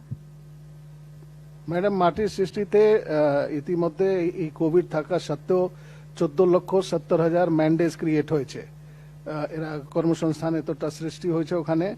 আর বাকি যে 40,000 ল্যান্ড পড়ে আছে সেটা এখন থেকেই প্রস্তুতি নিতে হবে, যাতে সামনে বছরে আমরা ধরে বাকি এরিয়াটাও কভার করতে পারি। 3 লক্ষ টোটাল এমপ্লয়মেন্ট জেনারেট হবে এখানে ম্যাডাম উইদিন। দেখো, সব রাজ্যে কিন্তু এমপ্লয়মেন্ট জেনারেশন কমে গেছে, কিন্তু বেঙ্গল একমাত্র দাঁড়িয়ে আছে মাথা উঁচু করে।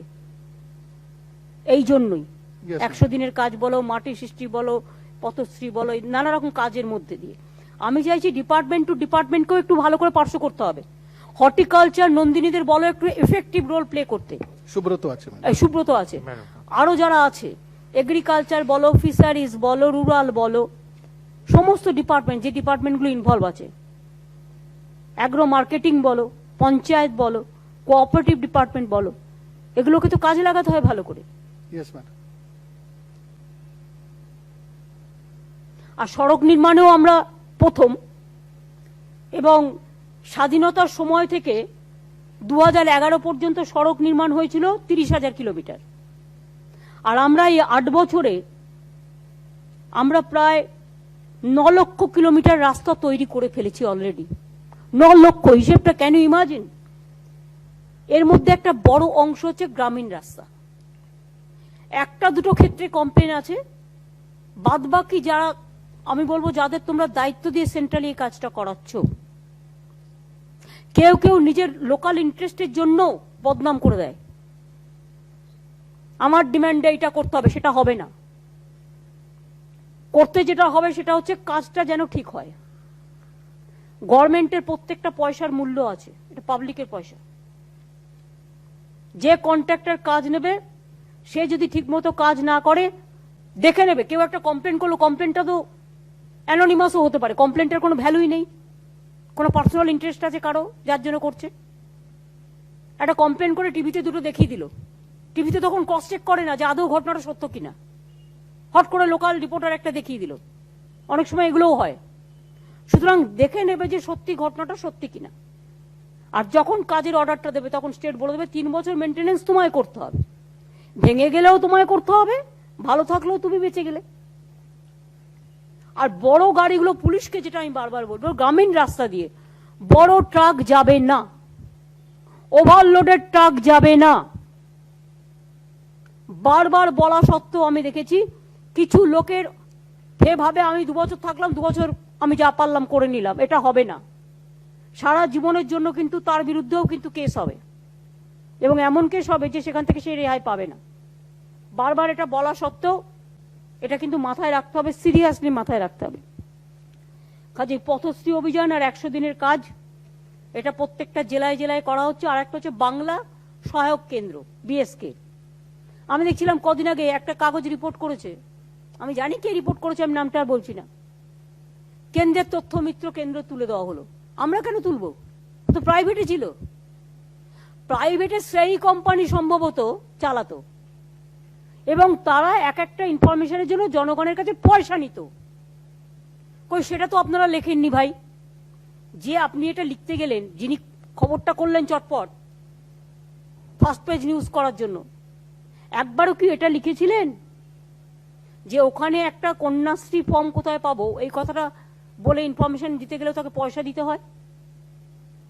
এবং জনগণ এত পয়সা দিতে পারে না, এগুলো সাধারণ মানুষের কাজ। সেই জন্যেই বাংলা সহায়ক কেন্দ্র করা হয়েছে, যাদের মাইনে আমরা দিচ্ছি সরকার, এবং তাদের কাছে কম্পিউটার থেকে শুরু করে সমস্ত ইনফরমেশন দেয়া আছে। মানুষ সেখানে যাবেন বাংলা সহায়ক কেন্দ্রে, সেখানে গিয়ে মনে রাখবেন যে আপনারা আপনাদের ইনফরমেশন, আপনার ডেটা, আপনার নাম তোলা ব্যাপার, বিভিন্ন ব্যাপার আছে যেটা করতো তথ্যমিত্র কেন্দ্রের নাম করে, পয়সা নিয়ে করতো, সেটা বিনা পয়সায় করার জন্য বাংলা সহায়ক কেন্দ্র করা হয়েছে। এটা মাথায় রাখবেন। 3437টি বাংলা সহায়ক কেন্দ্র চালু করা হয়েছে। সব থেকে বেশি সংখ্যায় চালু করা হয়েছে দক্ষিণ 24 পরগনায়, 249। বেচারা উলগার আজকে কোভিড হয়ে গেছে, ও আমফান টামফান ভালো সামলেছে। আমি ওর তাড়াতাড়ি ওকে ভালো করে ট্রিটমেন্ট করো, যাতে ট্রিটমেন্টটা ভালোভাবে হয়, দেখে নিও নারায়ণ। আর মুর্শিদাবাদে হয়েছে 246, পূর্ব বর্ধমান 234, উত্তর 24 পরগনা 232। আমি ডিএমদের কাছে অনুরোধ করব যে প্রত্যেকে যেন মানুষের সহায়তা, এরা যেন এফেক্টিভ কাজ করে, এটা দেখার দায়িত্ব আপনাদের। মাথার ছাতাটা কিন্তু ডিএমরা মনে রাখবেন। আপনার যতই কাজ থাক, বাংলার সহায়ক কেন্দ্র এটা আমাদের কিন্তু টার্গেটেড কাজ, যেখান থেকে জনসংযোগ, মানুষের কার্যকলাপ, সুযোগ সুবিধা, গভর্নমেন্টের কি কাজ, সেগুলো মানুষ জানতে পারবে। এটা কিন্তু ডিএমদের দেখে নিতে হবে। এবং আগে যেমন বিডিওরা থেকে শুরু করে এসডিও, ডিএম, পুলিশের আইসিরাও প্রথম আপনারা mid day meal centre visit করতেন, কখনো কখনো আইসিডিএস সেন্টার ভিজিট করতেন, কখনো কখনো 100 দিনের কাজ কোথায় হচ্ছে একটু ভিজিট করতেন। এবার থেকে কিন্তু বিএসকে কেন্দ্রটাও কিন্তু মাথায় রাখতে হবে, এটাও কিন্তু রীতিমতো ভিজিট করে দেখতে হবে যে তারা কাজটা ঠিকমতো করছে কিনা। আলাপন তুমি শুধু বলো বিএসকে কেন্দ্রের লোকেরা বসছে কোথায়, এটা আরেকবার জানাও। আমি রোজই বলি, তবু ম্যাডাম আমাদের রাজ্যবাড়ি 431টা ডিএম, এসডিও, বিডিও অফিসে বিএসকে কেন্দ্র আছে, 1,500 হেলথ সেন্টার, 726টা SI of schools. Last district review meeting এ ম্যাডাম আপনি বলেছিলেন এসআই স্কুলদেরও যেন ইনক্লুড করে নেওয়া হয়। 748টা public library. Madam, due to your specific instruction, all these centers are now operating. 6,810 জন ডিও এনগেজ হয়ে গেছে। আপনি বলেছিলেন কয়েকটা ক্ষেত্রে, বিশেষ করে লাইব্রেরিগুলোতে যেন এক্সিস্টিং স্টাফ দিয়ে চালানো হয় যতক্ষণ না ট্রেন ডিও যায়। সেরকম যেখানে যেখানে বাংলা সহায়ক কেন্দ্র হবে একটা করে বোর্ড লাগিয়ে দেবে। বোর্ড লাগিয়ে দেওয়া হচ্ছে। কেন বাংলা সহায়ক কেন্দ্র এবং কি কি ইনফরমেশন পাবে একটা বোর্ড লাগিয়ে দেবে, যে বোর্ডটা দেখলেই মানুষ বুঝতে পারবে যে আমার এলাকায় এটা বাংলা সহায়ক কেন্দ্র। ম্যাডাম, আপনি সেই সঙ্গে বলেছিলেন যেন স্পেসিফিক নোটিফিকেশন থাকে কোন কোন পাবলিক সার্ভিস হবে। সমস্ত ডিপার্টমেন্ট তাদের নিজ নিজ পাবলিক সার্ভিস নোটিফাই করেছে, মানে কেন্দ্রীয় নোটিফিকেশনে 224টা রাজ্য সরকারি পরিষেবা বিএসকে কেন্দ্রে পাওয়া যাচ্ছে। ইউ আর অলসো ইনস্ট্রাক্টেড যে এই ডেটা যারা ডিও তাদের যেন ট্রেনিং হয়ে যায়। ফার্স্ট লেভেল অফ ট্রেনিং কমপ্লিট হয়ে গেছে, সেকেন্ড লেভেল অফ ট্রেনিংও কমপ্লিট করা হয়েছে। ডিএম, এসডিও, বিডিওদের district coordinator, sub divisional coordinator, block level coordinator করা হয়েছে। মিউনিসিপ্যাল কমিশনাররা নিজ নিজ এলাকায় কোঅর্ডিনেটর, ডিপার্টমেন্টগুলি সেক্রেটারি, জয়েন্ট সেক্রেটারি এদের নমিনেট করে দিয়েছেন। শুধু বিএসকে নিয়েই আমরা সেপারেটলি 3বার রিভিউ মিটিং করেছি ডিএমদের সঙ্গে এবং ডিপার্টমেন্টগুলোর সঙ্গে, যার জন্য ম্যাডাম পুজোর ছুটিতে বন্ধ থাকলেও কার্যত প্রতিটি ক্ষেত্রে লোক বসানো, কম্পিউটার পাঠানো হয়ে গিয়েছে এই পুজোর দিনগুলোর মধ্যেই।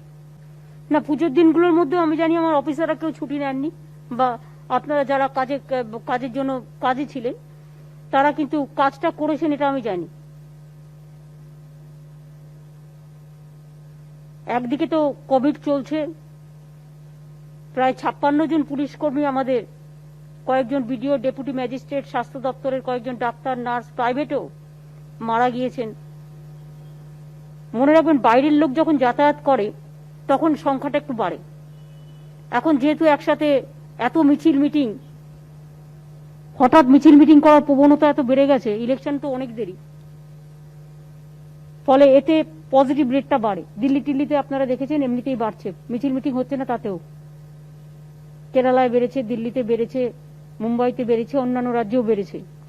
সুতরাং আমাদের এইটা প্যান্ডামিক আইনটাকে কিন্তু ভালো করে কাজে লাগাতে হবে,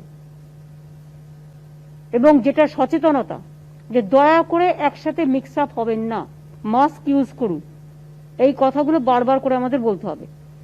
দুর্গাপুজোতেও যেভাবে আমরা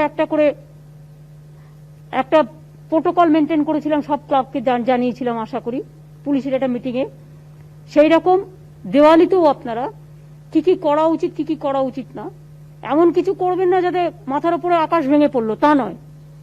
মনে রাখবেন, কর্মসূচিও আমাদের দরকার, দোকান খোলা রাখাও দরকার, রাস্তা চালু থাকাও দরকার।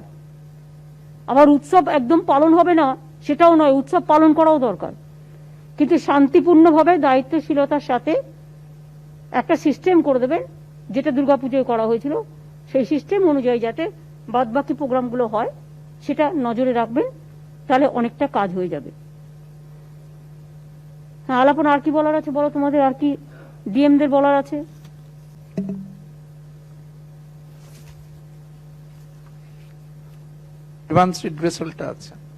গ্রিভ্যান্সের সেলটা যেটা আমি দেখেছি সেটা হচ্ছে নদিয়া ডিস্ট্রিক্টে সবচেয়ে বেশি পড়ে আছে গ্রিভ্যান্সেস। বিভু তখন নদিয়া ডিস্ট্রিক্টের ডিএম ছিল, বিভু কি কাজগুলো করনি নাকি? তোমার ওখানে কেন 34.50% পড়ে থাকবে? আর পশ্চিম বর্ধমান ডিস্ট্রিক্টে 11.90। পূর্ণেন্দু ওখানে তো মাঝি গেছে, পূর্ণেন্দু মাঝি, তুমি দেখে নাও কাজগুলো। এই দুটো ডিস্ট্রিক্টে কিন্তু ম্যাক্সিমাম পড়ে আছে। ডিএম নদিয়া ডিস্ট্রিক্ট পার্থ কাজগুলো গিয়ে দেখে নাও, অভিজ্ঞতা আছে, হ্যাঁ দেখে নাও। পশ্চিম বর্ধমান 11.90% কেন পড়ে আছে এটা ডিএম দেখে নেবেন। পূর্ব মিদনাপুরে 3.90% পড়ে আছে, বিভু দেখে নেবে। কুচবিহারে 2.30% পড়ে আছে। নর্থ 24 পরগনায় 2.10। উত্তর 24 পরগনা তো আমরা চেঞ্জ করেছি, তাই তো? সুমিত গেছে, ও শরীর ভালো হয়েছে, করোনা হয়েছিল, শরীর ঠিক আছে? শরীর ঠিক আছে? ইয়েস ম্যাম, ঠিক আছে ম্যাম। ডিএম উত্তর দিনাজপুর 2.10% আছে। অরবিন্দ দেখে নাও। ডিএম বাঁকুড়া 1.50%, কম আছে বাট দেখে নিতে হবে। অন্যগুলো আমি বলছি না, খুব অল্প অল্প আছে। আর এসপিদের মধ্যে বেশি পড়ে আছে বনগাঁ পুলিশ ডিস্ট্রিক্টে 27.80%। ডিজি সাহেব, আপনি আপনার এসপি কে বলবেন কাজগুলো করে দেওয়ার জন্য। গ্রিভেন্সেস এত পড়ে আছে pendency. SP Krishnanagar police district 17.70%। Jafar কেন হয়নি তোমার কাজগুলো? কি প্রবলেম? ম্যাডাম আমি দেখে নিচ্ছি। আর ভাই আমরা বলবো তারপর তুমি দেখে নেবে কেন? আগে তো দেখে নিতে পারো। SP Murshidabad district 6.70, diamond Harbour 6.40 বলা আছে এখানে। এসপি মুর্শিদাবাদে তো 3 জন আছে। বারুইপুর পুলিশ ডিস্ট্রিক্ট নতুন গেছে আমার এসপি কামনা 5.20%। এসপি হাওড়া ডিস্ট্রিক্ট, হাওড়া অবশ্য রুরাল আছে আরবান আছে, এটা আমি রুরালের কথা বলছি, সৌম্য দেখে নিও 4.40% পড়ে আছে। আর মালদা পশ্চিম মিদনাপুর বা পূর্ব বর্ধমান এখানে 1.50% মধ্যে পড়ে আছে। এগুলোকেও কিন্তু ইমিডিয়েট ক্লিয়ার করতে হবে, যেটা গ্রিভ্যান্সেস পাবলিকের। সিপি ব্যারাকপুর পুলিশ কমিশনারেটে পুজো ছিল, তা সত্ত্বেও বলি 5.80% পড়ে আছে। মনোজ তুমি দেখে নিও, যদি জেনুইন কেস হয় কেসগুলোকে ক্লিয়ার করতে হবে। সিপি কলকাতা 4.40%। সিপি আসানসোল দুর্গাপুর সুকেশ আছে, যদিও ওটা একটু প্রবলেমেটিক জায়গা। অনেকগুলো রেড আজকে করেছে সিআরপিএফ কে নিয়ে, পুরুলিয়া, বাঁকুড়া, আসানসোল, এটা আমি শুনেছি। লোকাল পুলিশকে বাদ দিয়ে সিআরপিএফ কে নিয়ে এসে একদিকে হোম মিনিস্টার চলে গেছে বাঁকুড়ায় নিমন্ত্রণ খেতে, অন্যদিকে পাশাপাশি 3টে জেলায় রেড চলেছে। কি প্ল্যানিং বাপরে বাপ! একেবারে ট্রাম্পকেও হার মানিয়ে দেবে। অবশ্য ট্রাম্প নিজেই হেরে যাচ্ছে, ট্রানজিটে আছে।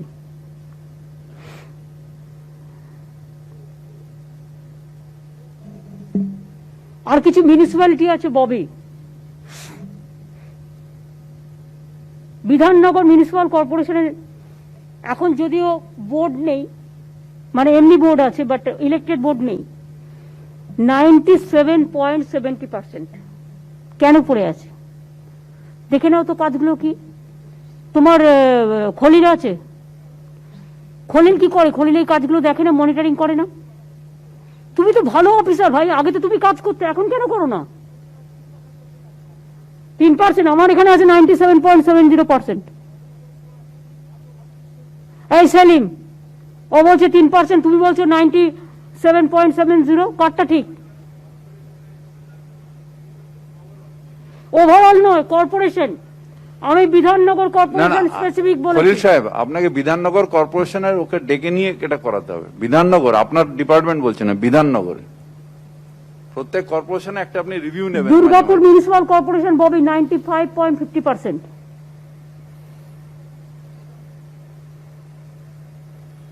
কি করা উচিত? দুর্গাপুরের দিদি এমন একটা পরিস্থিতি হয়েছে যে মেয়রই কোনো কাজ করে না, তার অফিসার করে চেঞ্জ করে দাও। মেয়র যদি কাজ না করে, দরকার হলে মিটিং ডাকো, যেহেতু এটা ইলেক্টেড বোর্ড আছে, বডি আছে, তাই তো? ইলেক্টেড বডি থাকলে মিটিং করে দেখো, সবাই মিলে যেটা ডিসাইড করে সেটা করবে। এটা ঠিক নয়। দুর্গাপুরে আমি আগেও গিয়ে শুনে এসেছি, আমি বারবার করে, আমি নিজেও ওনাকে 2-3 বার বলেছি, যদি কেউ কাজ না করে দায়িত্বে বসে থাকার তার কোনো প্রয়োজন নেই। আমি তার বয়সকে রেসপেক্ট করি, he was a government officer, good man, but good for nothing হয়ে গেলে সেখানে আমায় কাজে দেখতে হয়।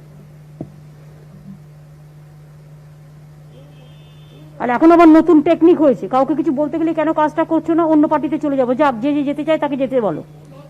না, এর তা না, কিন্তু এর প্রবলেম হচ্ছে যে পারফরমেন্স নেই। পারফরমেন্স নেই কেন? হি ওয়াজ অফিসার, গভর্নমেন্ট অফিসার। তাহলে অন্য কাউকে দাও, যে পারফরমেন্স করতে পারে তাকে দাও। লোকের কি অভাব আছে? না। তাহলে একটা মিটিং ডেকে নাও ইমিডিয়েট। ঠিক আছে। চন্দননগর কর্পোরেশন, এখানে তো বোর্ড আছে, 50% আছে। চন্দননগর ভাঙা আছে, ভাঙা, আমি সেটাই তো বললাম, ইলেক্টেড বোর্ড নেই এখানে, এমনি বোর্ড আছে, নমিনেটেড। এখানে দেখে নাও 50% পড়ে আছে। শিলিগুড়ি মিউনিসিপাল কর্পোরেশন 21.40% পড়ে আছে। আর কলকাতা মিউনিসিপাল কর্পোরেশন তোমার এখানে 12.10 পড়ে আছে। হাওড়া ওরা আপডেট করে দিয়েছে 0.10, কিছুই না, দেখে নিতে হবে।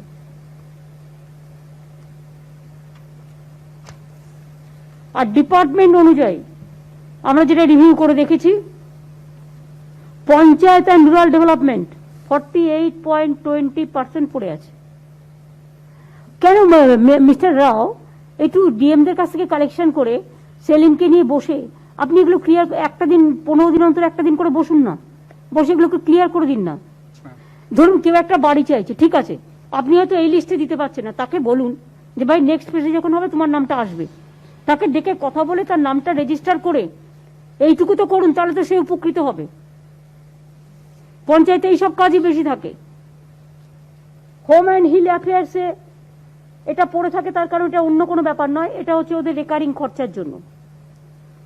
Self help group and self employment department বেশি পড়ে নেই, 10.10 আছে, কিন্তু জাগোটা তো করে দেওয়া হয়েছে। সাধনদা কি আসতে পেরেছে? না, আমি শরীর খারাপ বলে আসতে বারণ করেছি। হ্যাঁ, স্কুল এডুকেশন ডিপার্টমেন্ট 3.90, এর মধ্যে ট্রান্সফার কেস থাকতে পারে, হয়তো রিকোয়েস্ট দেখিনি। Urban development and municipal affairs 2.90, ওই যেটা বলছিল খলিল, বুঝলি Bobby, as a whole. Labour department 2.10, বাবা লেবার ডিপার্টমেন্ট এত ডেভেলপ করলো কি করে? এই তো ছিল অনেক বেশি আগের বারে। দেখে নিয়ে করে নাও। আর চা সুন্দরী কেস গুলো ভালো করে দেখে নিচ্ছ তো?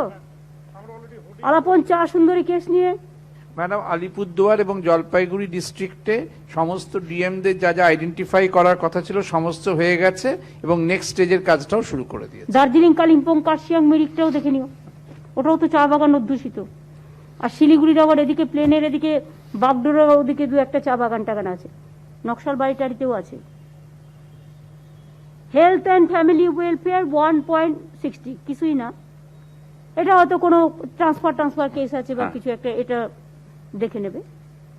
Transport department, food and supplies department তো অনেক ভালো করেছে, ফুড অ্যান্ড সাপ্লাইজ এর অনেক পড়েছিল, কিন্তু পারভেজ খুব ভালো কাজ করে এবং আই মাস্ট কনগ্রাচুলেট হিম।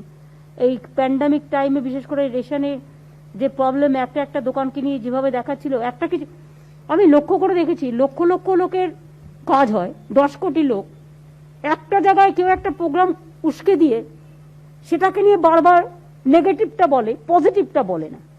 বেঙ্গলে একটা প্রচারও আমি দেখেছি, এমনকি মিডিয়ার কাছে আমাদের অনুরোধ থাকবে নেগেটিভটা না করে পজিটিভ করুন। কখনো কখনো সবসময় নেগেটিভ কেন? ফুড এবং সাপ্লাই খুব ভালো করেছে, ওদের অনেক পড়েছিল। And women and child department also, যেটা হচ্ছে 0.20, তার মানে কন্যাশ্রী টন্যাশ্রী টাকাগুলো ছেড়ে দিয়েছে তোমরা সব তো টাকা পয়সাগুলো। ঠিক আছে, থ্যাংক ইউ, ভালো করেছে।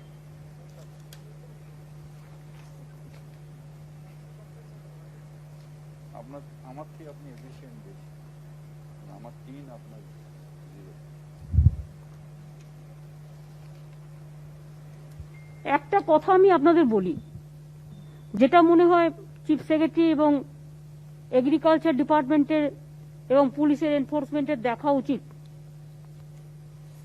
আগে আলু বলুন, পেঁয়াজ বলুন, লঙ্কা বলুন, তরমুজ বলুন, যাই হোক, এই সমস্ত এসেন্সিয়াল জিনিসগুলো, যেগুলো তরমুজটা আমি এমনি বললাম ক্যাজুয়ালি মিলিয়ে, এসেন্সিয়াল যে জিনিসগুলো রাজ্যের হাতে পাওয়ার থাকার ফলে আমরা কিন্তু টাইম টু টাইম প্রতি মাসে মিটিং করতাম এবং কোথায় কম আছে, কোথায় রাখতে হবে, কখনো কখনো বেশি দাম বাড়লে আমরা সাবসিডি দিতাম, আমরা সুফল বাংলা থ্রুতে বিক্রি করতাম, আলু পেঁয়াজ টিয়াজ সবই আমরা করেছি একসময়, এমনকি মাছও করেছি। এখনো আমরা কিছুটা করে যাচ্ছি, কারণ আমরা প্যান্ডামিক শুরু হওয়ার আগে পর্যন্ত, এই আইনটা শুরু হবার আগে পর্যন্ত প্রায় 40,000 মেট্রিক টন আলু আমরা প্রকিওর করে রেখে দিয়েছিলাম। তার থেকে আমরা 25 টাকা করে সুফল বাংলায় এখনো দিই। কিন্তু সেন্ট্রাল গভর্নমেন্ট যে আইনটা করেছে তাতে এসেন্সিয়াল কমোডিটিস রাজ্যের হাত থেকে কেড়ে নিয়েছে এবং খুব দুর্ভাগ্যের বিষয়, গভীর উদ্বেগের বিষয় এবং চিন্তার বিষয় যে আজকে আলু পেঁয়াজের উপরে কোনো কন্ট্রোল সেন্ট্রাল গভর্নমেন্ট করতে পারছেন না, রাজ্যকেও করতে দিচ্ছেন না। ফলে 34, 35, 40 দাম বেড়েই যাচ্ছে, যে যা ইচ্ছে করে যাচ্ছে। আমি ভেবে পাচ্ছি না হঠাৎ এসেন্সিয়াল কমোডিটিস এর উপর হাত পড়লো কেন। আমরা একমাত্র রাজ্য এখান থেকে কিন্তু কেন্দ্রীয় সরকার চালটা চাষিদের থেকে কেনে না, আমরা কিন্তু ফুড ডিপার্টমেন্ট থেকে চালটা প্রকিওর করি, ডাইরেক্ট চাষিদের থেকে কিনি। তাতে চাষিরা দামটা পান এবং তাদের মাঠে যে চাষটা করেন সেই চাষটা সুরক্ষিত থাকে। কিন্তু যেসব নিয়মগুলো সেন্ট্রাল গভর্নমেন্ট এখন করে দিয়েছে, এই একদিকে কোভিড চলছে আর একদিকে ওনাদের আইন চলছে গায়ের জোরে। এইসব বিলে তো কোনো ভোটিং টোটিংও হয়নি, অনেক বিলে গায়ের জোরে পাশ করে দিয়েছে আইন। ফলটা কি হয়েছে? আলুর কিলো কত জবাব দেবে কে?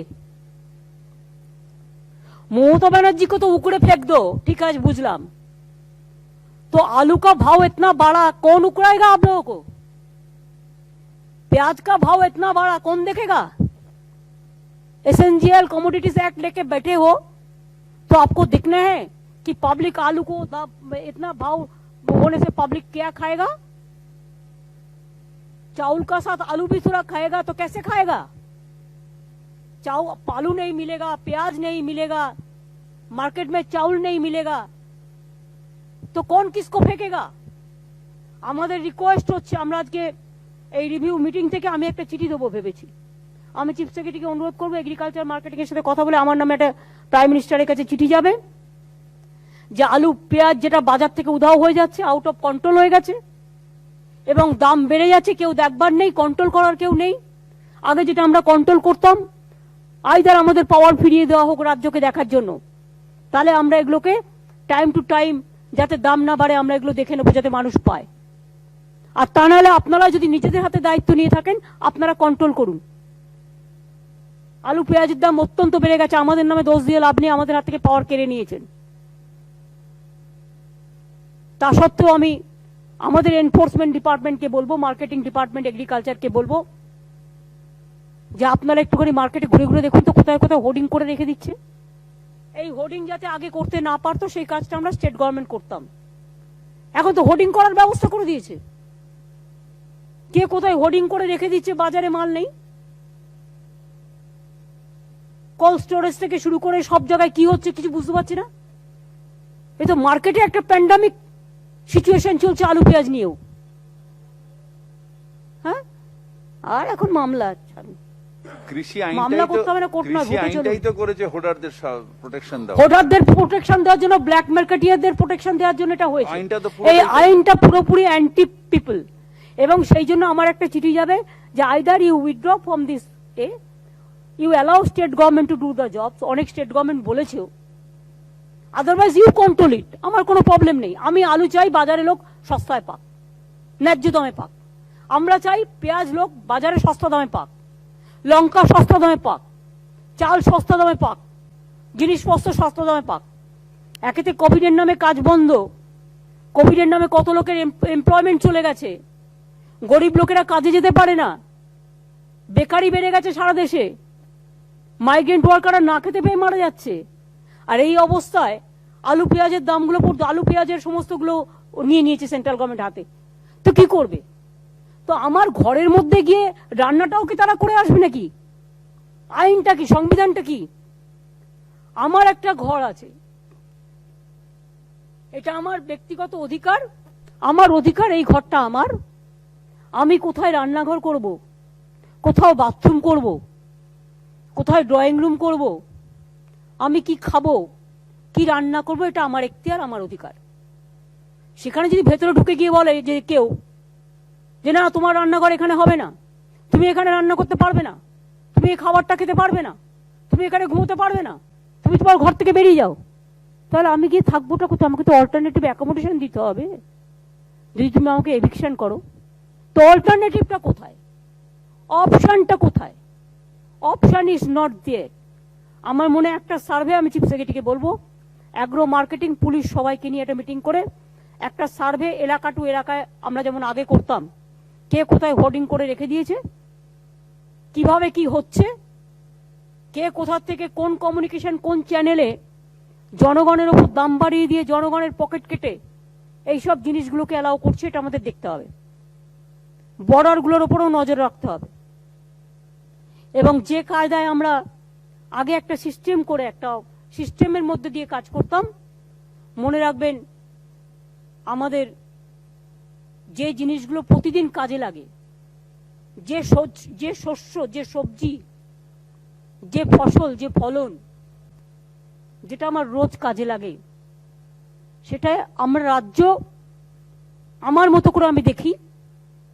তাতে যদি কেন্দ্র আমাকে বলে কেন তুমি করতে গেছো, কেন তুমি করছো, কেন করতে দেবো না, তখন তো আমাদের বলার পথ থাকবে যে আমরা আমাদের মতো চেষ্টা করেছি, অ্যাটলিস্ট আমাদের করতে দেওয়া হচ্ছে না, but we are trying our best, let us try. December মাস পর্যন্ত আমি জানি 25 টাকা পর্যন্ত করে সুফল মার্কেটে আপনারা দিতে পারবেন, তার বেশি কোল্ড স্টোরেজে নেই। সব সেন্ট্রাল গভর্নমেন্ট নিজের মতো করে এখতিয়ার করে সব অ্যালাউ করে দিয়েছে। কালোবাজারি আর যারা জোরদার এবং কি যেন বলে, যারা ওগুলো সব রেখে দেয়, জোরদার মজুদদার কালোবাজারি, এই জায়গাটাকে প্রোটেকশন দেওয়া তো উচিত নয় মনে করি আমি গভর্নমেন্টের। এই জায়গাটা মানুষের জায়গা, এটা দেখে নেওয়ার জন্য আমি চিফ সেক্রেটারিকে বলবো যে ডিএমএসপিরাও শুনে রাখলেন, আগে যে কায়দায় আমরা করতাম, একটা গাইডলাইন্স আপনাদের কাছে যাবে, একটা নোটিফিকেশন যাবে for greater interest of the public service. সেটা আপনারা দেখে নেবেন, দেখে নিয়ে যতটা পারবেন ততটা দেখবেন। আমরা 25 টাকা পার কেজি প্রায় 530টা 600টা দোকানে আমরা দিতাম।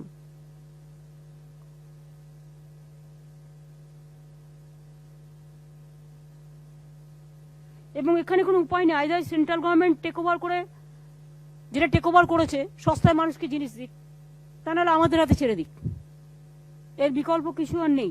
তা নাহলে লোকে কিন্তু না খেতে পেয়ে মারা যাবে। একেতে কোভিডের অত্যাচার, তারপরে কালোবাজারি, জোরদার মজুদদারদের অত্যাচার, সব অত্যাচার কত মানুষ সহ্য করবে, এটা একটু দেখে নিতে আমি বলবো। একটা ঠিক যে আমাদের ডিএমএসপিদেরও অনেক মিটিং হয় এবং তারাও প্রায় ভিডিও মিটিং করে, এমনকি ভিডিওরাও আছেন যারা, বা আমাদের এসডিও বা প্রিন্সিপাল সেক্রেটারি বিভিন্ন ডিপার্টমেন্টের আছে। কিছু কিছু ডিপার্টমেন্ট আছে তারা কিন্তু 24 আওয়ার্স কাজ করেন, বাট কিছু কিছু দেয়ার আর সাম ডিপার্টমেন্ট যাদের কাজ কম, তাদের দোষ নেই, কাজটা তাদের কম থাকে, কিন্তু কাজ কম থাকলেও আপনি কিন্তু কাজের মধ্যে কাজটা খুঁজে বের করে নিতে পারেন। এই জন্যই তো ভিশনের প্রয়োজন, এই জন্যই তো ইনোভেশনের প্রয়োজন। ধরুন সুব্রত, তুমি এখানে বসে আছো, তুমি অনেক সিনিয়র লোক, দুদিন বাদে অ্যাডিশনাল চিফ সেক্রেটারি হয়ে যাবে। তুমি আমায় বলো, তোমার হর্টিকালচারটা তোমার দিয়ে তুমি অনেক কাজ করতে পারো, বাট তোমরা ইনোভেশন দিয়ে কতটা করতে পেরেছো? তোমার লাইন ডিপার্টমেন্ট কি করছে? আমাদের এই মাটির সৃষ্টি প্রকল্পে আমরা অনেকগুলো কাজ ইনিশিয়েটিভ নিয়েছি। দুটো জেলায় হয়েছে ভাই, অন্য জায়গায় হচ্ছে না। ইনিশিয়েটিভ নাও। 6টা জেলায় ম্যাডাম আমরা করেছি মাটির সৃষ্টি। আর মাটির সৃষ্টি যেখানে হচ্ছে না সেখানে আমরা ম্যাডাম অন্য ডাইরেক্টলি ফার্মারদের কাছে যাতে স্যাপলিং পৌঁছে যায় ভালো কোয়ালিটি, সেটা আমরা ইনিশিয়েট করেছি এবং ভালো ডিস্ট্রিবিউশন হয়েছে ম্যাডাম। এছাড়া আমাদের এখানে চাষিরা আমাদের গর্ব। স্বর্ণালী ধান তোমরা দেখছো, এমনকি নোনা জলেও ধান তৈরি করার পরিকল্পনা করা হয়েছে। সুতরাং তোমাদের হাতে কিন্তু অনেক আছে।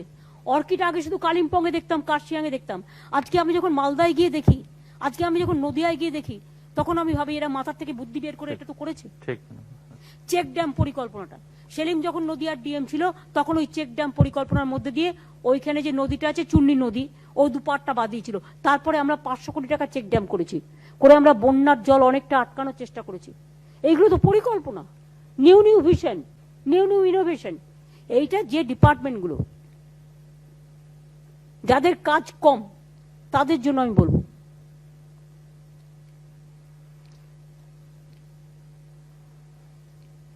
অনেক ডিপার্টমেন্ট আছে ডে নাইট সব সময় কাজ করতে হয়, they very active and very effective. তাদের ছুটি নেই, দিন নেই, রাত নেই, কন্টিনিউয়াস করতে হয়। একটা তো আমি নারায়ণকে দেখি, আমি ওকে সকালে ফোন করলেও সারাক্ষণ আমি বিরক্ত করি, এখানে এ ভর্তি হতে পারছে না, ওখানে এ ভর্তি হতে পারছে না, ওর হয়েছে, কিন্তু কন্টিনিউয়াস পাওয়া যায়। এইরকম আমি অনেককে বলছি, হোম সেক্রেটারি বলুন বা আমার চিফ সেক্রেটারি বলুন বা ফাইন্যান্স সেক্রেটারি বলুন বা রাজীব যখন ছিল রাজীবও করতে, এরকম অনেকে আছেন। কিন্তু অনেকে আছে যাদের সাথে হয়তো আমাদের কমিউনিকেশন কম হয়, কারণ তার হয়তো ডাইরেক্ট কাজটা কম বলে, কিন্তু সেটার জন্যই বলছি আপনারা কাজটা বের করে নিন, খুঁজে নিন। বিবেক কুমার, তুমি দেখো এনভায়রনমেন্টে আছো, but environment is a very important department now it is. তোমার প্ল্যান্টেশন থেকে শুরু করে, তোমার পলিউশন থেকে শুরু করে অনেক কাজ কিন্তু তুমি ওই ডিপার্টমেন্ট থেকে করতে পারো। কল্যাণ রুদ্ররাও আছেন। সুতরাং এটা তোমাদের কিন্তু খুঁজে বের করে নিতে হবে। তোমরাই প্ল্যান করে বলো না আমি এটা করতে চাই। ম্যাডাম একটু বলতে চাইছি, হ্যাঁ, বলো। আমফানের পরে আমাদের ডিপার্টমেন্ট 17,000 গাছ অলরেডি লাগিয়ে ফেলেছে, কারণ কলকাতা এবং আশেপাশে এলাকাতে অনেক বড় বড় গাছ নষ্ট হয়েছিল। তো আমরা কেএমসির সঙ্গে কথা বলে বিধাননগর মিউনিসিপ্যাল কর্পোরেশনকে সঙ্গে নিয়ে 17,000 গাছ রোপণ অলরেডি কমপ্লিট করে দিয়েছি ম্যাডাম। এটা যেমন একটা কাজ। তাছাড়া ম্যাডাম এইবার যে বিসর্জন হয়েছে, আপনি যে নির্দেশ দিয়েছিলেন লোক কম থাকবে, তাছাড়া পলিউশনটাকে কজ না করে ওয়াটার বডি, সে নদী হতে পারে, সে জলাশয় হতে পারে, ম্যাডাম 48 ঘন্টার মধ্যে আমাদের যত বিসর্জন হয়েছিল সেগুলিকে ক্লিয়ার করে সব জলাশয়গুলিকে একদম ক্লিন করে দেওয়ার প্রচেষ্টা আমরা এই বছর নিয়েছি। এবং তোমরা খুব ভালো কাজ করেছো ম্যাডাম। এবং সামনে তোমাদের আরো কিছু আছে, দিওয়ালি কালীপুজো, আছে, হ্যাঁ। কালী পুজো আছে, ছট পুজো আছে, ম্যাডাম। জগদ্ধাত্রী পুজো আছে, সেগুলো এখন থেকে প্ল্যানিং করে দেখে নাও। আর একটা সুন্দরবনের ওদিকে যে আমফান হয়েছিল সেখানে ম্যানগ্রেভ প্রায় 5 কোটি ম্যানগ্রেভ বা 5 লক্ষ ম্যানগ্রেভ করবার যে কথা আছে, সেটা অবশ্য ফরেস্ট ডিপার্টমেন্ট। রাজীব, এটা তো রাজীব তোমাদের ডিপার্টমেন্ট। এটা করছে তো অলরেডি কমপ্লিট, আমরা ডিসেম্বরের মধ্যে কমপ্লিট হয়ে যাবে। আমি গৌতম দেব এখানে আছে ট্যুরিজম ডিপার্টমেন্টে, মনে রাখবে সবচেয়ে বেশি মার খেয়েছে লোকে। ট্যুরিস্টরা যাতে, পশ্চিমবাংলার মধ্যেই বিভিন্ন জায়গা আছে, আমার ট্যুরিজম অনেক স্পট আছে, এই স্পটগুলোকে তোমরা হাইলাইট করো। আমি অনেক সময় তো আমি বলছি ইউটিউবে সব কথা যে সত্যি লেখে তা তো ঠিক নয়, কেউ নিজের ইচ্ছে মতো নানা রকম সেটও করে, কিন্তু ট্যুরিস্ট কতগুলো স্পটের ব্যাপারে আমি দেখেছি ওরা কিন্তু বাঁকুড়া থেকে শুরু করে পুরুলিয়া থেকে শুরু করে ওরা কিন্তু অনেক নিউ নিউ স্পট দিচ্ছে। হ্যাঁ, হোমস্টে স্পট, তোমরা এটাকে একটু বেশি করে গুরুত্ব দাও।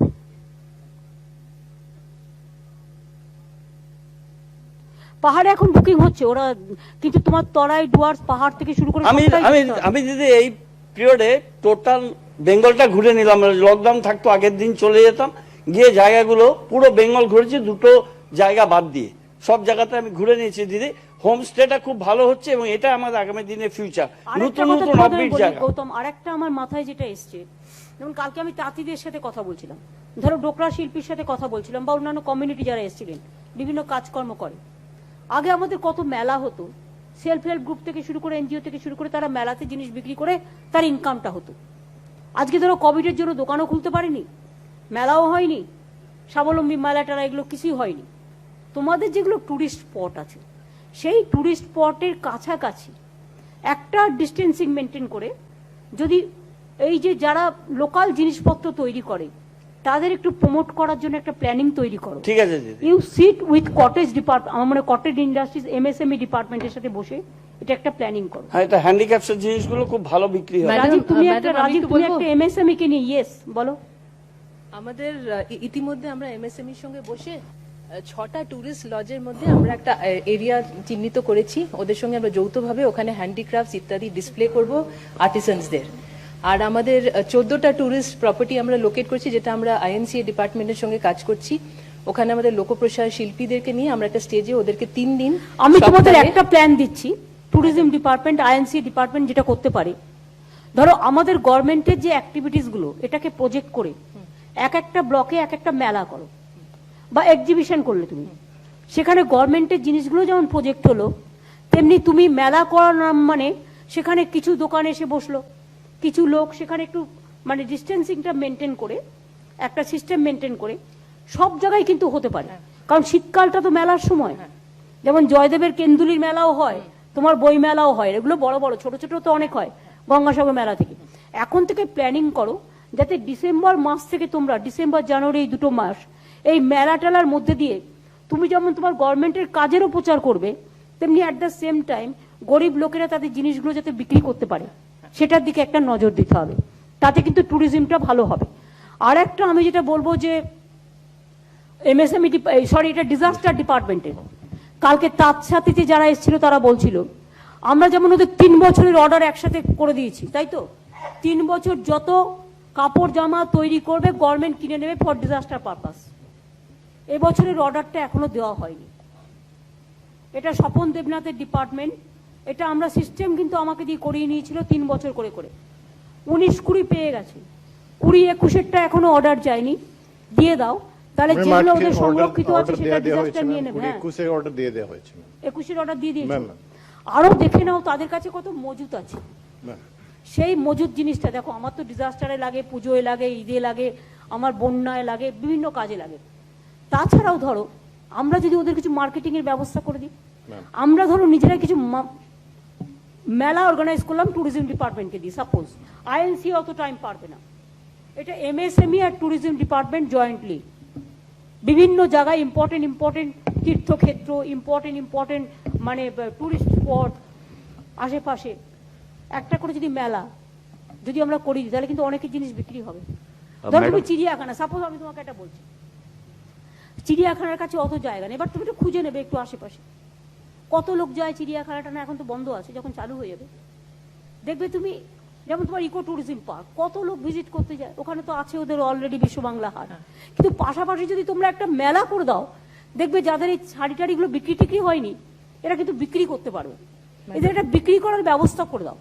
এইরকম একটা সার্ভে হওয়া উচিত আমার মনে হয়। আলাপন দেখে নাও, ডিএমদের কাছে আমি রিকোয়েস্ট করছি, ডিএমরা ব্লক ওয়াইজে বিডিওর কাছ থেকে একটা করে রিপোর্ট নিন যে এইরকম যারা হস্তশিল্প আছে, তাঁত শিল্প আছে, কৃষি শিল্প আছে, যারা মার খেয়েছে বিকজ তাদের জিনিসটা পড়ে আছে, বিক্রি হয়নি, কিন্তু তাদের অসুবিধে হচ্ছে। যদি আমরা কিছু কিছু হেল্প করতে পারি, আমরা কৃষি মেলা করতে পারি, লেট আস ডু দ্য কৃষি মেলা, তাঁত মেলা, আমার হাতের জিনিস তৈরি, মাটির জিনিস, তারপরে তোমার ডোকরা যেগুলো আছে টাছে, এই সমস্ত হস্তশিল্পের মেলা। এইভাবে এটা আইএনসি ডিপার্টমেন্ট শান্তনু আর নন্দিনী, গৌতম দেব, ইন্দ্রনীল আর ফাইন্যান্স, হোম সেক্রেটারি ফাইন্যান্স আর চিফ সেক্রেটারি, তোমরা বসে এটা একটু ভালো করে ধ্যান দাও, আমার মনে হয় কাজটা হবে। ম্যাডাম আমি 10 সেকেন্ড একটু ইন্টারাপ্ট করছি। আপনি যে পরিকল্পনাটা দিলেন এটা ইতিমধ্যেই আপনি বিগত বছরগুলোতেও দিয়েছিলেন, এবং আমরা বাংলা মোদের গর্ব এই শিরোনামে আমরা বিভিন্ন জেলায় করেছি। এবারে আপনি যেটা বললেন এটাকে আরেকটু ব্যাপকভাবে আরো নাম্বার অফ আর্টিজান বাড়িয়ে আমরা করব, এবং অলরেডি এই আর্টিজানদের যেটা বলছেন আমাদের প্রিন্সিপাল সেক্রেটারি তো বললো এটা আমরা ব্যাপকভাবে করব। তাছাড়াও আমাদের অনেক সেলফ হেল্প গ্রুপ আছে, রাইট, আমাদের কর্মতীর্থ আছে, রাইট, সেলফ হেল্প গ্রুপ যারা রেজিস্টার্ড, যারা পাচ্ছে অলরেডি, আবার অনেকে আছে রেজিস্টার করেছে কিন্তু কাজ পাচ্ছে না, তাদেরকেও ইনভলভ করতে হবে। এটাই চন্দিমাকে তোমরা একটু ইনভলভ করতে পারো, ও আশার মেয়েদের নিয়ে কাজ করে, সুতরাং এগুলো তোমরা ইনভলভ করতে পারো। আশার মেয়েরা যেমন আমার খুব কাজ করছে, আইসিডিএস এর মেয়েরা আছে, বিভিন্ন জায়গায় বিভিন্ন ভাবে কাজে লাগাতে হবে। দিদি শিলিগুড়িতে বাংলার হাটটা খুব ভালো চলছে, কিন্তু বাংলার হাটে দেখো তোমাদের, আমি নিজে গিয়ে ভিজিট করে দেখে এসেছি, বাংলার হাটে তোমাদের কয়েকটা মাত্র দোকান, যে ক্যাপাসিটি বাড়াচ্ছে দিদি, এক একর জায়গা নিয়ে না বাড়াচ্ছে শুধু না, ওখানে তুমি আরো 200টা দোকান করতে পারো। হ্যাঁ দিদি, আশেপাশে ছোট ছোট করে দাও। আর বেঙ্গল সাফারির সামনে একটা আমরা করছি না, এরকম শুধু একটা জায়গা দেখালে আমাকে হবে না, আমাকে অনেক জায়গা দেখাতে হবে। ঠিক আছে, ভোরের আলো অনেকে দেখতে যায়, তোমার এরকম অনেক জায়গা আছে, হলং থেকে শুরু করে তুমি তোমার জয়ন্তী থেকে শুরু করে অনেক জায়গা আছে। ওখানে 24টা দোকান দিদি হচ্ছে ভোরের আলো কাছে। আমি 24-24-এ নেই, আমি 100-100 আছি, ঠিক আছে, যেখানে লোকের হবে। আর একটা হচ্ছে আমরা অলরেডি কোঅপারেটিভ ব্যাংক থেকে আমরা 2 লক্ষ ছেলে মেয়েদের টাকা দেবো, ব্যাংক ঋণ দেবো, তারা একটা করে বাইক পাবে, সেই বাইকের পেছন দিকটায় একটা করে কোল বক্স থাকবে, তাতে সে মাছ বিক্রি করতে পারে, তাতে সে ওই বাইকটা নিয়ে গিয়ে পাড়ায় পাড়ায় শাড়ি বিক্রি করতে পারে, সেটাকে অল্টারনেট করে নিয়ে। যার কোল বক্স প্রয়োজন সে কোল বক্স নিক, যার কোল বক্স প্রয়োজন নেই কোল বক্স নিক, মানে আমি বলছি কথার কথা। ধরো সে মাছ বিক্রি করবে না, সে শাড়ি বিক্রি করতেই পারে। একটা বাইকে পেছনে 20টা শাড়ি নিয়ে একটা পাড়ায় গেল, ও দিদি শাড়ি নেবেন, অনেকে পছন্দ করে এসব। বুদ্ধি খরচ করুন, যেহেতু এখন এইরকম একটা প্যান্ডামিক সিচুয়েশন, 2 লক্ষ তো আমরা ব্যাংকের লোন দিয়ে বাইক দেবো। এটা হচ্ছে বাইক সেলার, বাইকের মধ্যেই তার সেলিং একটা দোকান থাকবে, বাইকটা ইটসেলফের দোকান, বাইকের মধ্যে সেল করার ব্যবস্থা থাকবে। এটা ব্যাংকের লোনটা আমরা কোঅপারেটিভ ডিপার্টমেন্ট থেকে দেব। আবার অনেকে আছে যারা নিজের পয়সা দিয়ে করতে চায়, তারা আইডিয়াগুলো কাজে লাগান না, তারাও আইডিয়াগুলো কাজে লাগাতে পারেন। অনেকে আছে এখন যেহেতু প্যান্ডামিক টাইপের সিচুয়েশন এবং অনেক মানুষের কাছে কিছু জিনিস পড়ে আছে, ধরুন একটা খোলা ম্যাটাডোরে সে একটা দোকান সাজালো একটা টেম্পোরারি জায়গায় গিয়ে, যেখানে পার্মানেন্ট স্ট্রাকচার করবে না, বাট যেখানে হয়তো লোক বেশি জমায়েত হয় সেখানে কিছু শাড়ি নিয়ে গিয়ে বিক্রির ব্যবস্থা করলো। এগুলো তো জেলা হেডকোয়ার্টারে বা হেডকোয়ার্টারে হতে পারে। তার জন্য কি করতে হবে, এটা হচ্ছে এই এমএসএমই সেক্টরকে, ট্যুরিজম সেক্টরকে বসে একটা আইএনসিএ কে বসে একটা প্ল্যানিং তৈরি করতে হবে। আর এই প্ল্যানিংটা যদি আপনারা করতে পারেন, আপনার যা এমপ্লয়মেন্ট জেনারেশন হয়েছে, এমনকি এই এর মধ্যেও কত হয়েছে আমাদের এমপ্লয়মেন্ট জেনারেশন এই কোভিডের মধ্যেও। ম্যাডাম, এমএসএমই থেকে আমরা যে ম্যাটেরিয়াল প্রডিউস করলাম, মাস্ক এবং পিপিই গুলো এবং ফেস শিল্ড এটসেট্রা, স্যানিটাইজার, এগুলো ম্যাডাম 40 লাখ ম্যান্ডেজ আমরা জেনারেট করেছি ইতিমধ্যে। 40 লাখ ম্যান্ডেজ জেনারেট করেছি মানে অনেক কর্মসংস্থান হয়েছে। সেই রকম শুধু তো এমএসএমই নয়, সব সেক্টরই আছে। মাটির সৃষ্টিতে প্রচুর কর্মসংস্থান হয়েছে। যেমন এই যে আমি বলছি 1,50,000 লোককে 100 দিনের কাজে কনভার্জেন্সের মধ্যে দিয়ে ইনভলভ করা হয়েছে। সেই রকম ধরুন আজকে লাস্ট 10 ইয়ার্সের মধ্যে আমরা এগুলো করতে করতে আজকে আপনারা চোখে দেখতে পাচ্ছেন না, কারণ বেঙ্গলের মিডিয়া সবসময় বিরোধিতাটাই করে বেশি, পক্ষে লেখে না। পক্ষে লিখলে কিন্তু লেখার অনেক আছে। আমি কেন বলছি তার কারণ হচ্ছে, দেখুন 10 বছরে আমরা কিন্তু 29 লক্ষ মানে আমরা এমপ্লয়মেন্ট ক্রিয়েট করেছি। এটা হচ্ছে চোখে দেখা যাবে না, শুধু লোহা কংক্রিটে কাজ হয়, শুধু কংক্রিট স্টিলে আর লোহায় কাজ হয়। তাছাড়া কত কাজ আছে যাতে সাধারণ মানুষ চাকরি করে, কত এমপ্লয়মেন্ট জেনারেশন হয় আনঅর্গানাইজ সেক্টরে। ধরুন আমার এমপ্লয়মেন্ট ক্রিয়েটেড ইন এমএসএমই সেক্টরে 29 লাখ, লাস্ট 10 ইয়ার্সে আমার 29 লাখ এই আনঅর্গানাইজ সেক্টরে বিশেষ করে আমার এমপ্লয়মেন্ট ক্রিয়েটেড হয়েছে। তারা কিন্তু রোজ কাজ করে। এমপ্লয়মেন্ট ক্রিয়েটেড এমএসএমই সেক্টরে হয়েছে 21 লাখ। আমার এমপ্লয়মেন্ট ক্রিয়েটেড হয়েছে হ্যান্ডলুম সেক্টরে 3 লাখ, তাঁত বনে তাঁত করে এবং তাছাড়াও মিসলেনিয়াসে আরো 5 লাখ। লেদারেই তো আমরা 5 লক্ষ লোকের কাজের ব্যবস্থা করেছি বানতলা। এইভাবে হাওড়া, ডুমুরজলা থেকে শুরু করে হাওড়া, এই সমস্ত জরিপাক থেকে শুরু করে এগুলো তো সব কত ক্লাস্টার হয়েছে। এবং নেক্সট 3 বছরে আমাদের প্ল্যান কি আছে জেনে নিন। তো এই প্ল্যানটা কাজে লাগাতে হবে। তো নেক্সট 3 ইয়ার্সে ডিএমরা যারা আছেন তারা জেনে রাখুন, this is your game plan. ডিপার্টমেন্টও যারা আছেন, ইন নেক্সট 3 ইয়ার্স আমার 35 লাখ আমাকে এমপ্লয়মেন্ট এই আনঅর্গানাইজ সেক্টরে, অর্গানাইজ সেক্টরে say teacher appointment, police appointment, health appointment, ডাক্তার অ্যাপয়েন্টমেন্ট, নার্স অ্যাপয়েন্টমেন্ট, এগুলো তো চলছে। এগুলো ছাড়াও এগুলো এক্সট্রা।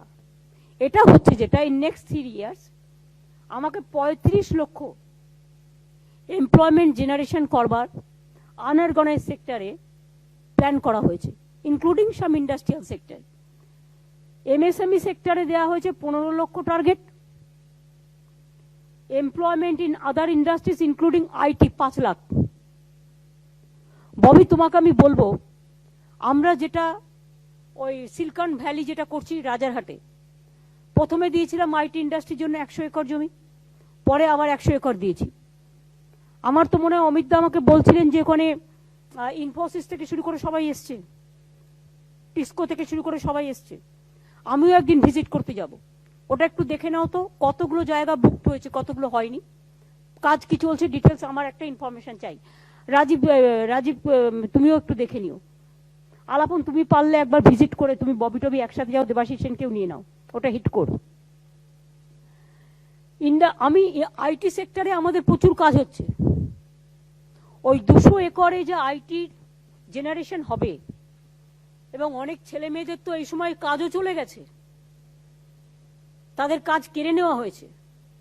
অনেক সংবাদ মাধ্যমেও যেমন কাজ চলে গেছে, অনেক ইন্ডাস্ট্রিতে গেছে, আইটি সেক্টরেও গেছে। সুতরাং আমরা আমাদের আইটি সেক্টরটাকে ডেভেলপ করতে চাই। সেই জন্যই তো 200 একর জমি দিয়ে সিলিকন ভ্যালি তৈরি করা হচ্ছে। এটা কত দূর হয়েছে এটা আমায় দেখে বলতে হবে। এবং আইটি সেক্টরে 5 লাখ টার্গেট রাখা হয়েছে। এই ওই সিলিকন ভ্যালি ছাড়াও আপনার আইটি সেক্টরে যেরকম টিসিএস কে একটা বিরাট ওরা already করছে, ওরা already 20,000 লোককে চাকরি দিয়েছে। হ্যাঁ ওরা অলরেডি ওটা 20,000 একসাথে একটা বিল্ডিং। হ্যাঁ 20,000 একটা বিল্ডিং এই করছে ওরা। এই রকম 5 লাখ আইটি কেও টার্গেট দেওয়া হয়েছে। এতে তো আমাদের ছেলে মেয়েরা সঙ্গে সঙ্গে চাকরিটাও পাবে না, তাদের বাইরে যেতে হবে না। ঠিক। হ্যান্ডলুম সেক্টরে 2 লক্ষ টার্গেট দেওয়া আছে, এটা আরো বাড়বে, এটা আরো অনেক বাড়বে। মাটি সৃষ্টিতে 3 লাখ টার্গেট দেওয়া হয়েছে। আর অ্যাগ্রো বিজনেস ক্লাস্টার এতে 10 লাখ টার্গেট দেওয়া হয়েছে, তো ইজিলি হতে পারে। সুনীল গুপ্ত, অ্যাগ্রো বিজনেস সেক্টর, হর্টিকালচার, এগুলো নিয়ে এটা হতে পারে কনভার্জেন্স করে। তাহলে এই যে টার্গেটগুলো আলাপন, আমি এটা তোমায় দিয়ে দিচ্ছি এখন থেকে প্ল্যানিং করে ডিটেলসটা। আর রাজীব সিনহা, তুমিও যেটা WBIDC তে আছো, একটা হচ্ছে তোমাদের WBIDC, একটা WBIIDC, একটা তোমার small scale development, cottage industry থেকে শুরু করে এদের সকলকে নিয়ে আর একটা আমব্রেলা, যেটা তোমাদের ওয়ান উইন্ডো ফর্মুলা যেটা তোমরা করেছিলে অনেক সময়, তোমরা যেটা বিভিন্ন জায়গায় গিয়ে সিনার্জি করে সিনার্জি করার একটা প্ল্যান করো। এটা আলাপন তুমি দেখে নাও, সিনার্জি প্ল্যান করে অল ডিপার্টমেন্ট, এই কনসার্ন ডিপার্টমেন্টগুলোকে নিয়ে, তাহলে এই টার্গেটটা আমরা যদি ফুলফিল করতে পারি। দেবীদি এটা দিয়ে আসুন তো আলাপনের হাতে। হ্যাঁ দিয়ে দিয়েছি ম্যাডাম। এখানে একটা জিনিস আমি শুধু সমস্ত ডিএমরা রয়েছেন, আমাদের সেক্রেটারিরা রয়েছেন, বলতে চাই, এখন আমাদের হাতে রয়েছে ইন্ডাস্ট্রিয়াল স্টেটে প্রায় 1500 একর জমি। বিভিন্ন জেলাতে আছে, বাঁকুড়া, হাওড়া, জলপাইগুড়ি, মুর্শিদাবাদ, পশ্চিম মেদিনীপুর, পশ্চিম বর্ধমান, সাউথ, আলিপুরদুয়ার, হুগলি। আর 27 লক্ষ স্কোয়ার ফিট জায়গা আছে যেটা আমরা ইউজ করতে পারি। এটা আমরা যদি সব কটাকে কাজে লাগাতে পারি আগামী 6-7 মাস মধ্যে, তাহলে এখানেই ম্যাডাম আপনার প্রায় 4 থেকে 5 লক্ষ এমপ্লয়মেন্ট সৃষ্টি হবে। এর ছাড়া আমাদের কাছে ম্যাডাম এখন হাতে রয়েছে, ইন আওয়ার পজিশন রয়েছে 4,630 একর ল্যান্ড, ইন্ডাস্ট্রিয়াল ল্যান্ড, ইন্ডাস্ট্রির জন্য আইডেন্টিফাইড। এটা WBIDC কাছে রয়েছে। এটা ডিএমরা যদি নিজে নিজে জেলাতে চেম্বার অফ কমার্স সঙ্গে যারা ব্যবসায়ী রয়েছে তাদের সঙ্গে বসে যদি মিটিং করেন, এই ল্যান্ড পুরো ডিটেল আমি সব চিফ সেক্রেটারিকে দিয়ে দেবো, উনি সব জেলা শাসককে দিয়ে দেবেন, যাতে এই ল্যান্ডটাকে ইউটিলাইজ করা হোক, ইন্ডাস্ট্রিয়াল পার্ক করে দেওয়া হয়েছে। চিফ সেক্রেটারি তুমি শুনলে রাজীব কি বললো, তুমি এবার ডিএমদের বলে দাও, এবং ডিএমরা যেখানে এই কাজগুলো করবেন সাথে এসপিদেরও নেবেন, আর এসপিরা যেখানে কাজগুলো করবেন আইসিদেরও নেবেন, বিডিওদেরও নেবেন, লাইন ডিপার্টমেন্টের যারা হেড আছে জেলায় তাদেরও নেবেন। এটা আলাপন তুমি বলে দাও যে সিস্টেমটা, এটা তোমরা কিভাবে কি করবে। আলাপন এক সেকেন্ড ম্যাডাম, আরেকটা পয়েন্ট আমি অ্যাড করে দিই, তারপরে আলাপন বলবে। দুটো জিনিসকে আমি চিফ সেক্রেটারি, ফাইন্যান্স সেক্রেটারি এখানে রয়েছেন, ওনাদেরকে বলবো যে একটা সলিউশন খুঁজতে।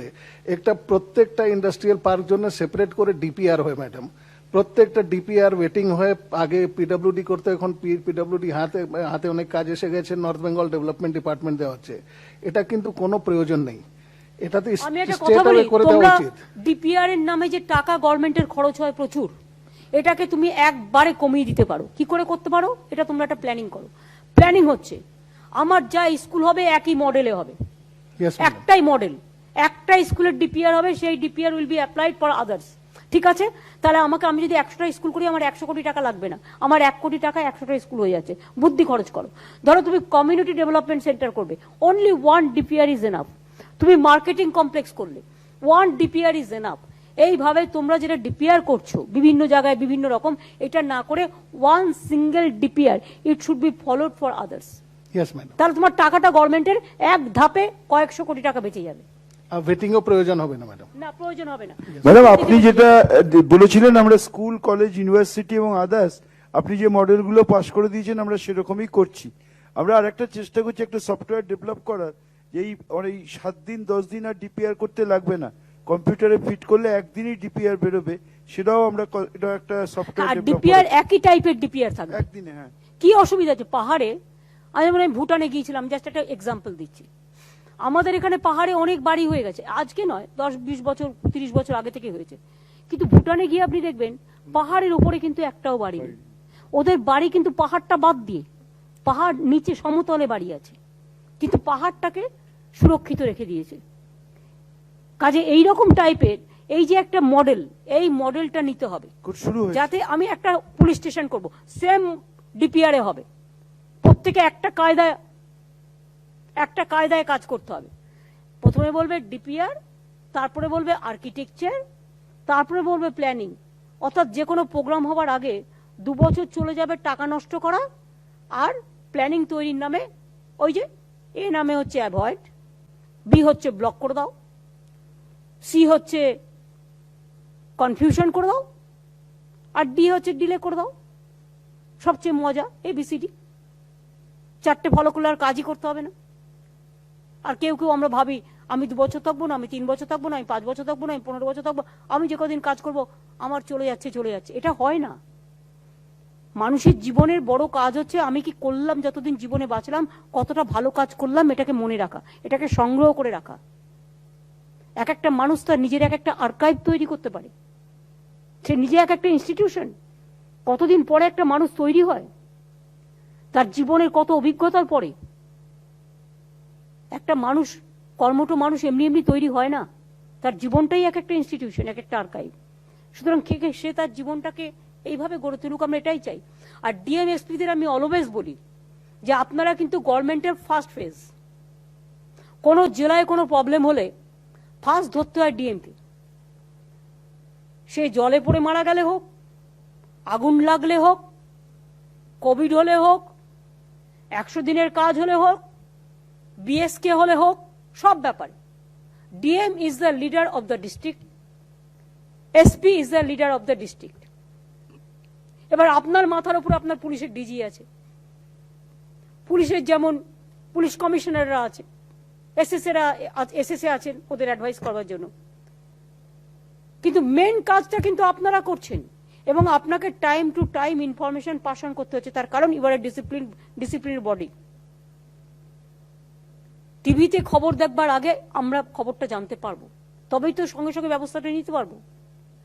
আর 2 হচ্ছে সোশ্যাল নেটওয়ার্কের নামে হট করে একটা ফেক নিউজ ছেড়ে দেওয়া হচ্ছে। কালকে রাজস্থানের না কোথাকার একটা খবর দিয়ে ফেক করে বেরিয়েছে, ওই পরে পুলিশ আমাকে দিল এটা ফেক নিউজ। কোথাকার জ্ঞানবান মথুরার নিউজ নিয়ে বাংলা দেখাচ্ছে, বাংলাদেশের নিউজ নিয়ে বাংলা দেখাচ্ছে, কোথায় কে ফিল্ম করেছে ফিল্মের নিউজ নিয়ে এখানে দেখাচ্ছে। সুতরাং এগুলো আরো বাড়বে, এগুলো নজর রাখতে হবে।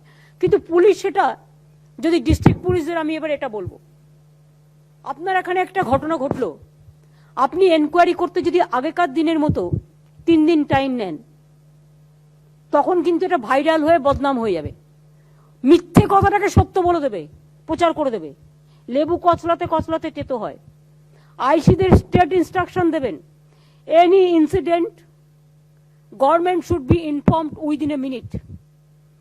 এবং প্রাইমারি রিপোর্টে আপনি জানতে পারবেন what is fake, what is not fake. যদি দেখেন কেস ক্লিয়ার ফেক, বলে দিন ফেক।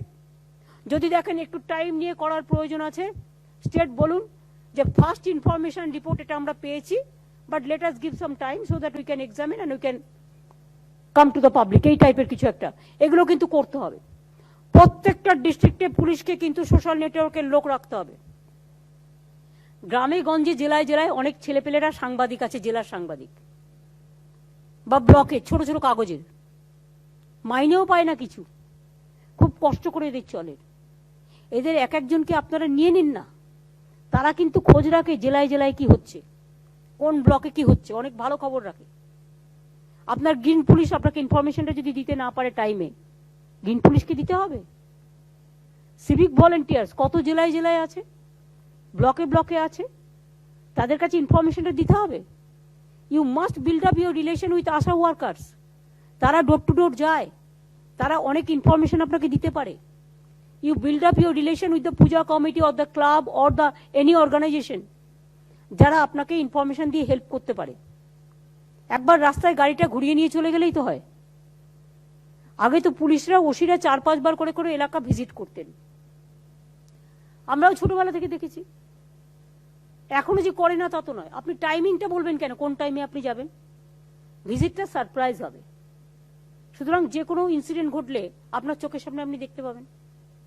এই কাজগুলো কিন্তু দায়িত্ব নিয়ে করতে হবে। আর যদি কেউ ভাবেন 2 দিন বাদে ইলেকশন, সুতরাং এখন আমি একটু রেস্ট করে নিন, সেটা কিন্তু হবে না। ইলেকশন হতে এখন অনেক দেরি। মে মাস এখন অনেক দেরি। এপ্রিল মের আগে তো হচ্ছে না। সুতরাং আপনাকে তো কাজটা তো করে যেতে হবে। কাজ কি কখনো থেমে থাকে? কাজের গতি থেমে থাকবে না। যে প্রজেক্টগুলো হাতে নেওয়া হয়েছে you have to complete it. রাস্তা থেকে শুরু করে সব, বাংলার যোজনা থেকে শুরু করে, আবাস যোজনা থেকে শুরু করে, বাংলার বাড়ি থেকে শুরু করে, স্টেট আপনাকে ডিসেম্বরের মধ্যে টার্গেট করে কমপ্লিট করতে হবে। কারণ তারপরে আপনার ইলেকশনে রব উঠবে, ভোটার লিস্ট নানা রকম থাকবে, আরো অন্যান্য কাজও আসবে, আমরা আরো কিছু নতুন কাজ দেব। তো এই কাজগুলো আপনাদের কমপ্লিট করতে হবে। এর জন্য এখন থেকে প্ল্যানিংটা ঠিক মতো করুন। আমার এটুকু বলার। চিফ সেক্রেটারি আর কিছু বলার আছে? আপনি ডিস্ট্রিক্ট রিভিউ মিটিং এ গিয়ে কয়েকটা পয়েন্ট জঙ্গলমহলে এবং উত্তরবঙ্গে আন্ডারলাইন করেছিলেন।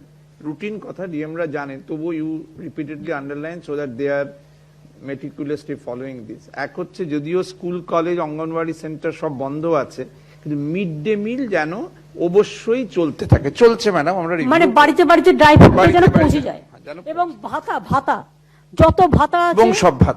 মনোজ পন্থ, দ্বিবেদী জানে, 2 মাস করে করে আমরা ওই জয় বাংলা যে আমাদের সমস্ত পেনশন আছে, সব পেনশন যেন 2 মাস করে করে আমরা দিয়ে দিই, যাতে কখনো বলতে না হয় যে পেলো না, এটা যেন না হয়। ম্যাডাম, আপনি ইদানিং সর্বত্রই জোর দিয়ে বলছেন যে SC/ST কাস্ট সার্টিফিকেট সহ সমস্তই যেন দ্রুত হয় এবং সেলফ অ্যাটেস্টেশনই হয়, কোথাও যেন সেই কারণে কোনো ওভারবিরক্তি। কাস্ট সার্টিফিকেট ডিএমএসপিরা দেখবেন, ডিএমরা বিশেষ করে ভিডিওদেরও বলবেন, যদি বাই বার্থ তার বাড়ির কার্ডও থাকে তাহলেই হয়ে যাবে। সেখানে আপনারা 50 সালের কার্ড নিয়ে আসুন, এসব করবেন না দয়া করে। বলো ম্যাডাম, আরেকটা হচ্ছে আপনার নির্দেশ মতো পুরোহিত ভাতার জন্য যেগুলো গেছে, আপনি বলেছিলেন 3 মাস করে যেন সবাই পায়, সেরকম ভাবেই যেখানে যা সম্ভব আপনি বলেছিলেন বরং অ্যাডভান্স। আমি বলেছি সবাইকে 2 মাস করে করে দিয়ে দাও, কারণ একটা জায়গায় 3 মাস করবে আর একটা জায়গায় 2 মাস করে করতে গেলে প্রবলেম হয়ে যাবে। আমি সব ভাতাই আমি 2 মাস করে করে দেব, 2 মাস আগে আগে দিয়ে দেব। ডিসেম্বর পর্যন্ত করে দেওয়াটা বেটার। নভেম্বর ডিসেম্বর করে দাও। নভেম্বর ডিসেম্বর হয়নি তো না, নভেম্বর ডিসেম্বর করে দাও, তারপর আবার জানুয়ারি ফেব্রুয়ারি, তবে মার্চ এপ্রিল মে জুন করে দেবে। হ্যাঁ, আর সবুজ সাথী ম্যাডাম বাইসাইকেল 10 হচ্ছে শিডিউল কাস্ট তপশিলীদের যারা আছে তাদের আরেকবার তোমাকে এটা খুলতে হবে। অনেকে জয় বাংলা যারা 1000 টাকা করে পেনশন পাচ্ছে, তপশিলি বা আদিবাসীরা বা অন্যান্য যাদের আমরা দিই, 500 টাকা পেতে এখন 1000 টাকা পায়। ওই তপশিলীদের জন্য এটা আরেকবার খুলতে হবে। এটা কালী পুজো হয়ে গেলে, ভাইফোঁটার পর, জগদ্ধাত্রী পুজো, ছট পুজো হয়ে যাওয়ার পর 7 দিন টাইম দেবে, যারা যারা আবার আবেদন করতে চায় তারা যেন আবেদনটা বিএসকে কে গিয়ে করতে পারে।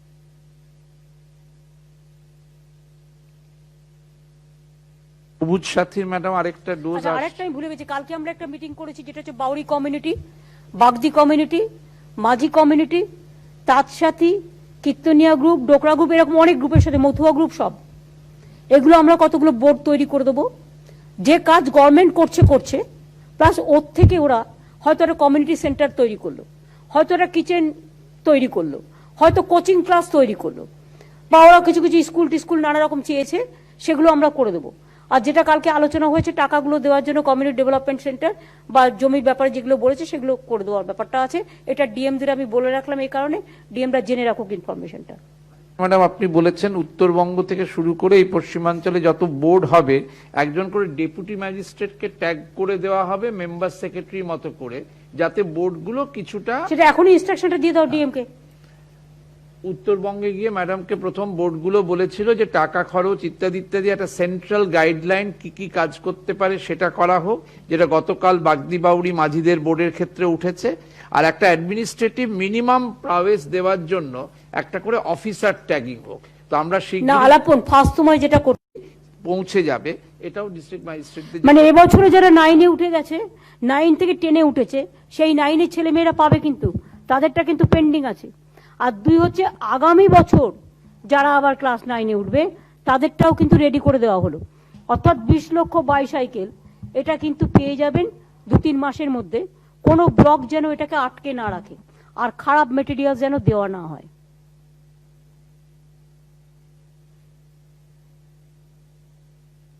সাইকেল তৈরি হয়ে গেলে সঙ্গে সঙ্গে আমাকে জানাবেন, একটা জায়গা থেকে একই দিনে অনেক ব্লকে একসাথে করে দেবো, তাহলে একেবারে জাঙ্ক পৌঁছে যাবে।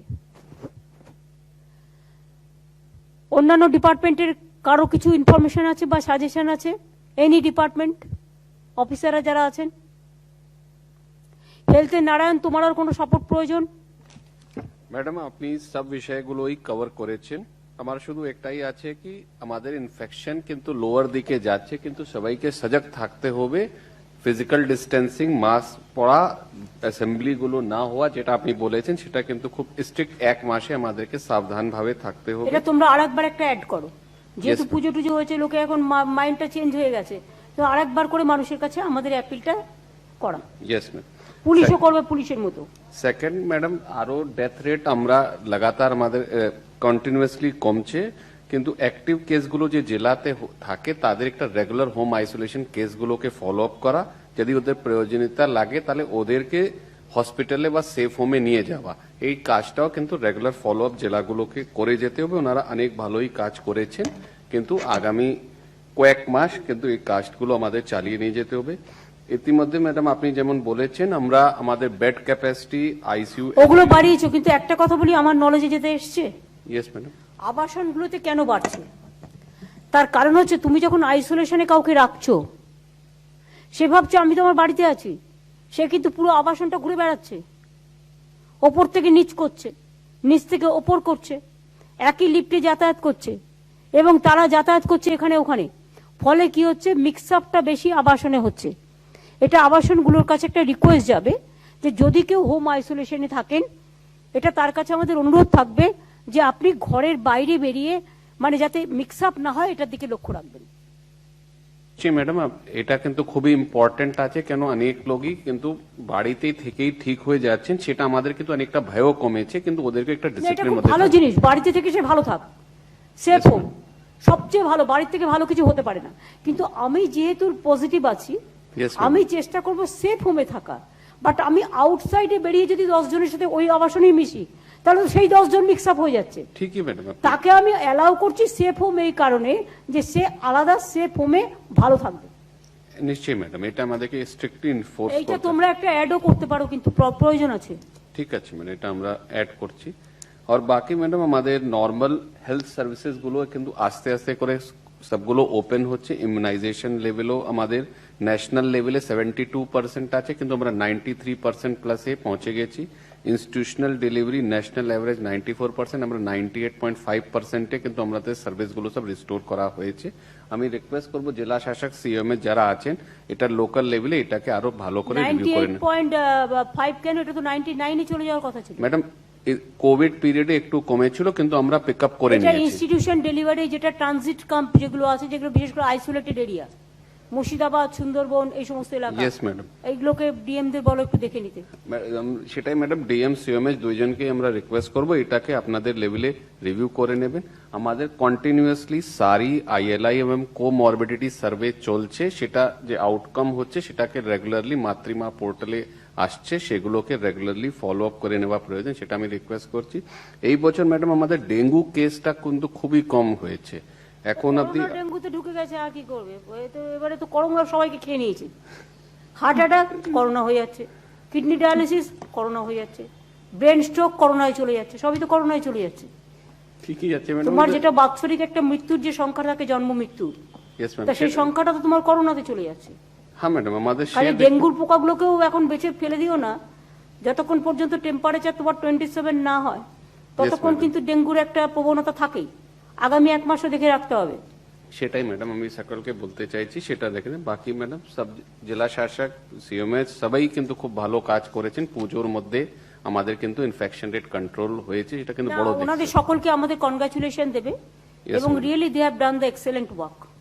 এর কোনো তুলনা হয় না। আমি বাংলার, আমাদের গভর্নমেন্টের পক্ষ থেকে, পশ্চিমবঙ্গ সরকার পরিবারের পক্ষ থেকে, আমি কোভিড ওয়ারিয়ার যারা কাজ করছেন জীবনের ঝুঁকি নিয়ে, আমি তাদের সকলকে আমার অনেক অনেক কৃতজ্ঞতা, আমাদের সকলের অভিনন্দন জানিয়ে আমরা সকলকে অনেক অনেক অভিনন্দন জানাচ্ছি। এমনকি প্রাইভেটেও যারা করছেন বা লোকাল লেভেলেও যারা চেম্বার টেম্বার করেন বা সবটাই সকলেই খুব কোঅপারেশন করেছেন। থ্যাংক ইউ ম্যাডাম, আমার শুধু এটাই বলবো। ফুডের কিছু বলা আছে, পারভেজ ম্যাডাম আমাদের তোমার রিপোর্ট আমি রেগুলার পাই। Thank you. Thank you ma'am. 2 November থেকে আমাদের প্রকিউরমেন্ট সামনে বসার জন্য চালু হয়েছে ম্যাম। ধান আসতে শুরু করেছে, এটা 8-10 দিনের মধ্যে আরো একটু বাড়বে। আমরা ম্যাম এটা ছাড়া যতগুলো আমাদের পরিষেবা ছিল, যেমন আগে ফিজিক্যালি সেগুলো হতো, সেটা সবটাই অনলাইনও হয়ে গেছে। মানে সবাই লোক অনলাইন বিভিন্ন ধরনের ফর্মগুলো অ্যাপ্লাই করতে পারবেন। আর বাংলা সহায়তা কেন্দ্র হয় আমাদের আরো সুবিধা হবে, মানুষ সেই পরিষেবাগুলো ওখান থেকে নিতে পারবে। সেটা হয়েছে ম্যাম। ম্যাম আমাদের এখন অব্দি কোনো অসুবিধা নেই, জেলার সমস্ত অফিসাররা ভালো কাজ করেছেন, রাশন ব্যবস্থাটা ঠিক মতো হয়েছে। আর খুব বেশি সংখ্যায় মানুষ তারা রাশন তুলছেন, আর কমপ্লেনের সংখ্যা অনেক কমে গেছে ম্যাম, মানে অলমোস্ট নীল মতো হয়ে গেছে, কমপ্লেনগুলো আর বেশি আসছে না। না না ঠিক আছে, দেখে রাখো, যদি কোথাও কমপ্লেন হয় টেক অ্যাকশন, ব্যাস ঠিক আছে। ম্যাম ইরিগেশনেরও আমি প্রত্যেকদিন নিউজ পেতাম এভরিডে, ওরা মনে হয় পরশুদিন এটা ক্লোজ করেছে, তার কারণ হচ্ছে as per their weather schedule. Yes ma'am. Madam এবারে নর্থ বেঙ্গলে অনেক বেশি বৃষ্টি হয়েছে, যেটা অনেক জায়গায় 150 থেকে 200% দুগুণ বৃষ্টি হয়েছে, কিন্তু আপনার নির্দেশে গত কয়েক বছরে যা কাজ করা হয়েছে ম্যাম, যেখানে নর্থ বেঙ্গলে একবার কোথাও কিন্তু কোনো বন্যাটা হয়নি ম্যাম, এটা কিন্তু অনেক বেশি বৃষ্টি হওয়ার সত্ত্বেও কিন্তু। ও তো জানে করলা নদী গৌতম তো আমাকে দিয়ে করিয়েছিল 16 কোটি টাকা দিয়ে, যাতে জলপাইগুড়িতে আগে একটু জল হলেই পুরো টাউনের উপরে জল পুরো ভাসতো, সেইগুলো সমস্ত করা হয়েছে এতদিন ধরে।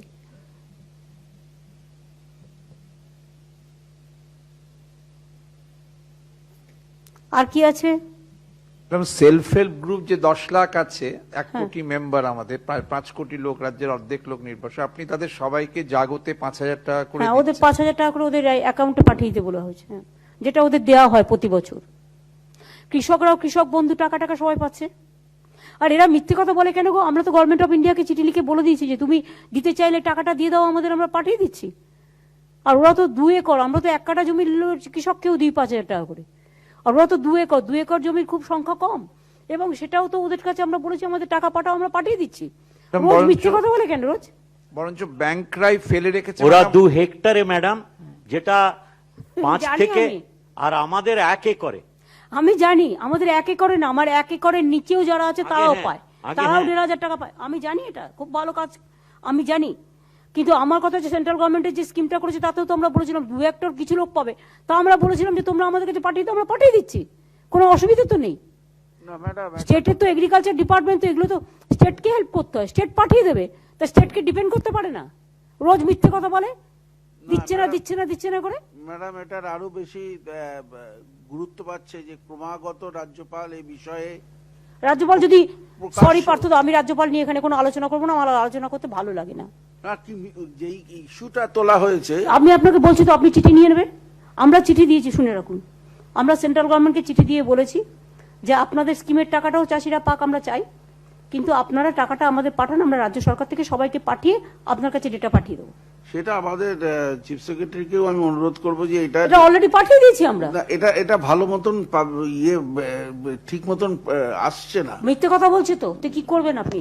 কেউ যদি মিথ্যে কথা বলছে, আমরা যদি 5 জন এক কথাই বলি, যে উল্টোটা বলি, তাহলে এটা চেপে যাবে। আপনারা একটা কাজ করুন, সবাই একটা করে চিঠির কপি নিয়ে নিন না।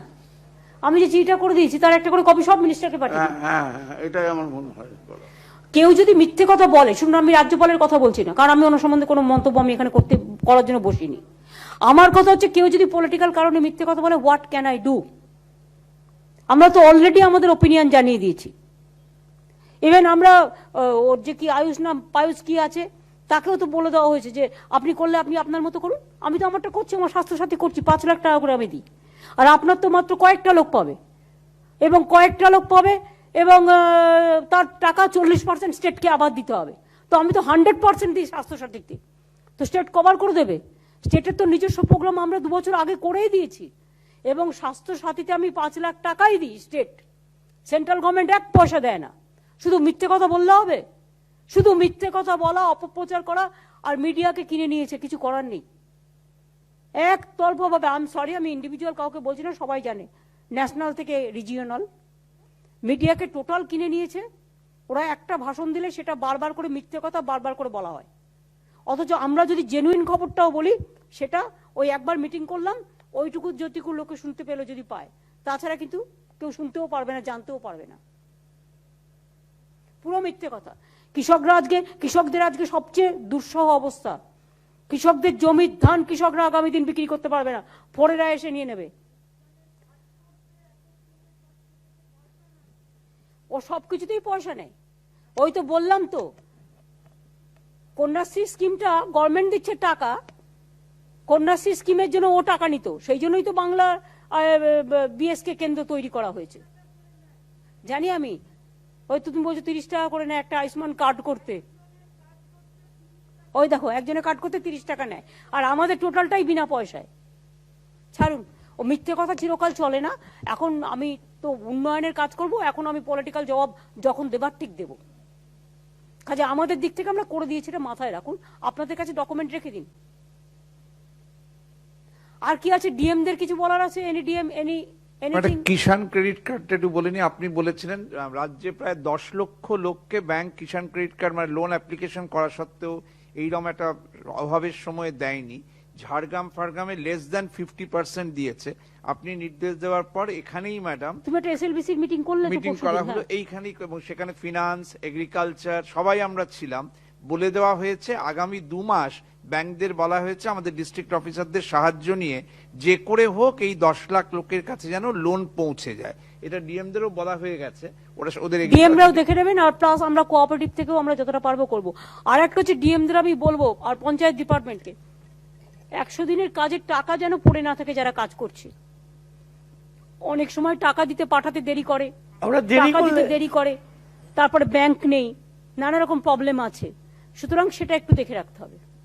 প্রবলেম দেরি করা ওরা।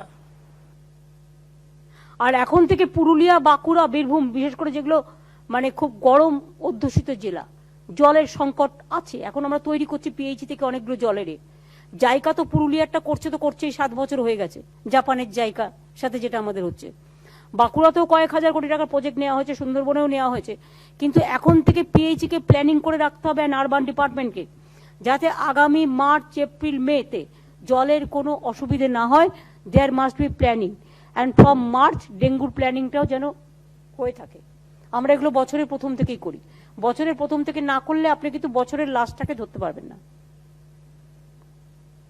উদ্বাস্তু আর ডিএমরা আরেকটা জেনে রাখুন, উদ্বাস্তু সমস্ত কলোনি রাজ্য সরকারের জমিতে যারা বসে আছে, যারা আরো কিছু কেন্দ্রীয় সরকারের সংস্থাতে বসে আছে, কিছু প্রাইভেট ল্যান্ডে বসে আছে, তাতে গভর্নমেন্ট একটা আইন করেছে যে সব কলোনিকে আমরা রেজিস্টার করে দিচ্ছি, আইনত স্বীকৃত।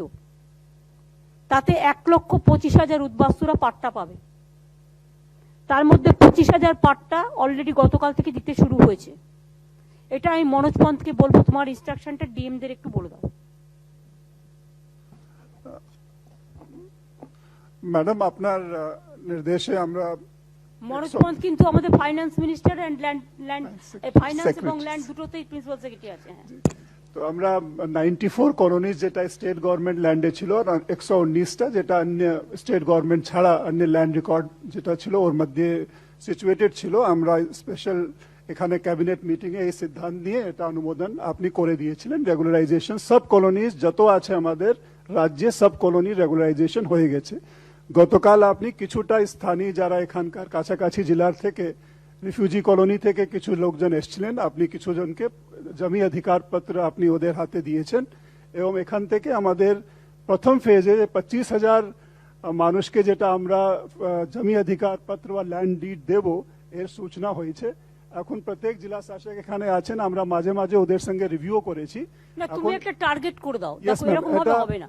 একটা টার্গেট করে দাও যে এই দিনের মধ্যে এই 25,000 শেষ হবে, দেন নেক্সট 25,000 শুরু হবে। আমাদের ফার্স্ট ফেজ কাজ যেটা আছে, আপনারা যেটা সার্ভে এবং আইডেন্টিফিকেশন কাজ হয়ে গেছে, আমরা আশা করছি 30 নভেম্বর মধ্যে আমাদের ফার্স্ট ফেজ কাজ আমরা কমপ্লিট করে দেব এবং 15 ডিসেম্বরের মধ্যে প্রত্যেকের হাতে আমাদের ল্যান্ড ডিড পৌঁছে যাবে। ম্যাম, না তাহলে তুমি আবার 15 ডিসেম্বর থেকে 15 জানুয়ারির মধ্যে তুমি আরো 50,000 নিয়ে নাও, আর বাদ বাকি সবাইকে এটা করে দাও। তুমি একটা করে লেটার তাদের কাছে অন্তত পাঠাও যে আপনারা পাবেন, হয়তো একটু টাইম লাগছে প্রসেস করার জন্য, কিন্তু আপনার অন্তত এটা পাঠাও যে আপনাদের কলোনি স্বীকৃত হয়ে গেছে, আপনারা পাট্টা পাবেন, সময় মতো আপনাদের পৌঁছে দেওয়া হবে। এটা অন্তত লোকে জানলে কি হবে, সে একটা তার আনসার্টেনটি তার জীবনের থাকবে না, জীবনটাকে নিশ্চিন্ত করুন। আমরা এরকম একটা চিঠি যত কলোনিজ আছে সব রেগুলারাইজ হয়ে গেছে, প্রত্যেক কলোনিতে চিঠি আকারে আমরা পাঠাবো এবং 15 ডিসেম্বরের মধ্যে আমাদের ফার্স্ট ফেজ কাজ কমপ্লিট হয়ে যাবে। অন্তত পাঠিয়ে দাও যে আপনার হয়ে গেছে, সব চিঠি চলে যাচ্ছে। আর 15 ডিসেম্বরের মধ্যে আমাদের ফার্স্ট ফেজ যেটা আছে এই কাজ শেষ করে সবার হাতে যাতে ডিড পৌঁছে যায়, আমি জেলা শাসকদেরকে অনুরোধ করব এই কাজ দ্রুততার সঙ্গে করে দিতে এবং নেক্সট ফেজের কাজ 15 ডিসেম্বরের পরে টেক আপ করে আমরা 15 জানুয়ারির মধ্যে যাতে শেষ করতে পারি। গৌতম দা, আপনি এটা একটু দেখে রাখবেন যে চিঠিগুলো সব ঠিক মতো পৌঁছচ্ছে কিনা, পাচ্ছে কিনা কলোনিগুলো। একটা ইন্ডিভিজুয়াল চিঠি ম্যাম আপনারা যাদেরকে আমরা সেটা আমরা কথা বলে নেব। ডিট দিয়েছি আপনি করে হ্যাঁ, দিয়েছেন, এটা কথা বলে নেব। আমরা দিয়ে দিচ্ছি। সুব্রত দার কিছু বলার আছে? বলবেন কিছু? বলুন। ও আলাদা বলবেন? পার্থদা, শোভনদা, জাবেদ, আলাদা কোথায় বলবো? আমি এখন পালাবো তো। আলাদা কোথায় বলবে? কমিটি তখন আলাদা করে মিটিং করতে পারছি না, যা প্রবলেম হচ্ছে। চা সুন্দরীটা মলয় দেখে নেবে। হ্যাঁ, হাউজিং ডিপার্টমেন্টের সাথে কথা বলে দেখে নেবে, লেবার ডিপার্টমেন্টের, হাউজিং ডিপার্টমেন্ট।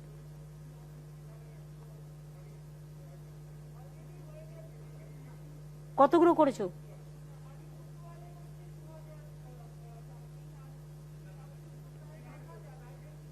সাত 7,000 আইডেন্টিফিকেশন অলরেডি হয়েছে। দেখে নাও, কাজটা ফেলে রাখবে না, তাড়াতাড়ি করবে, টার্গেট নেবে। কি বলছিলে ইন্দ্রনীল তুমি?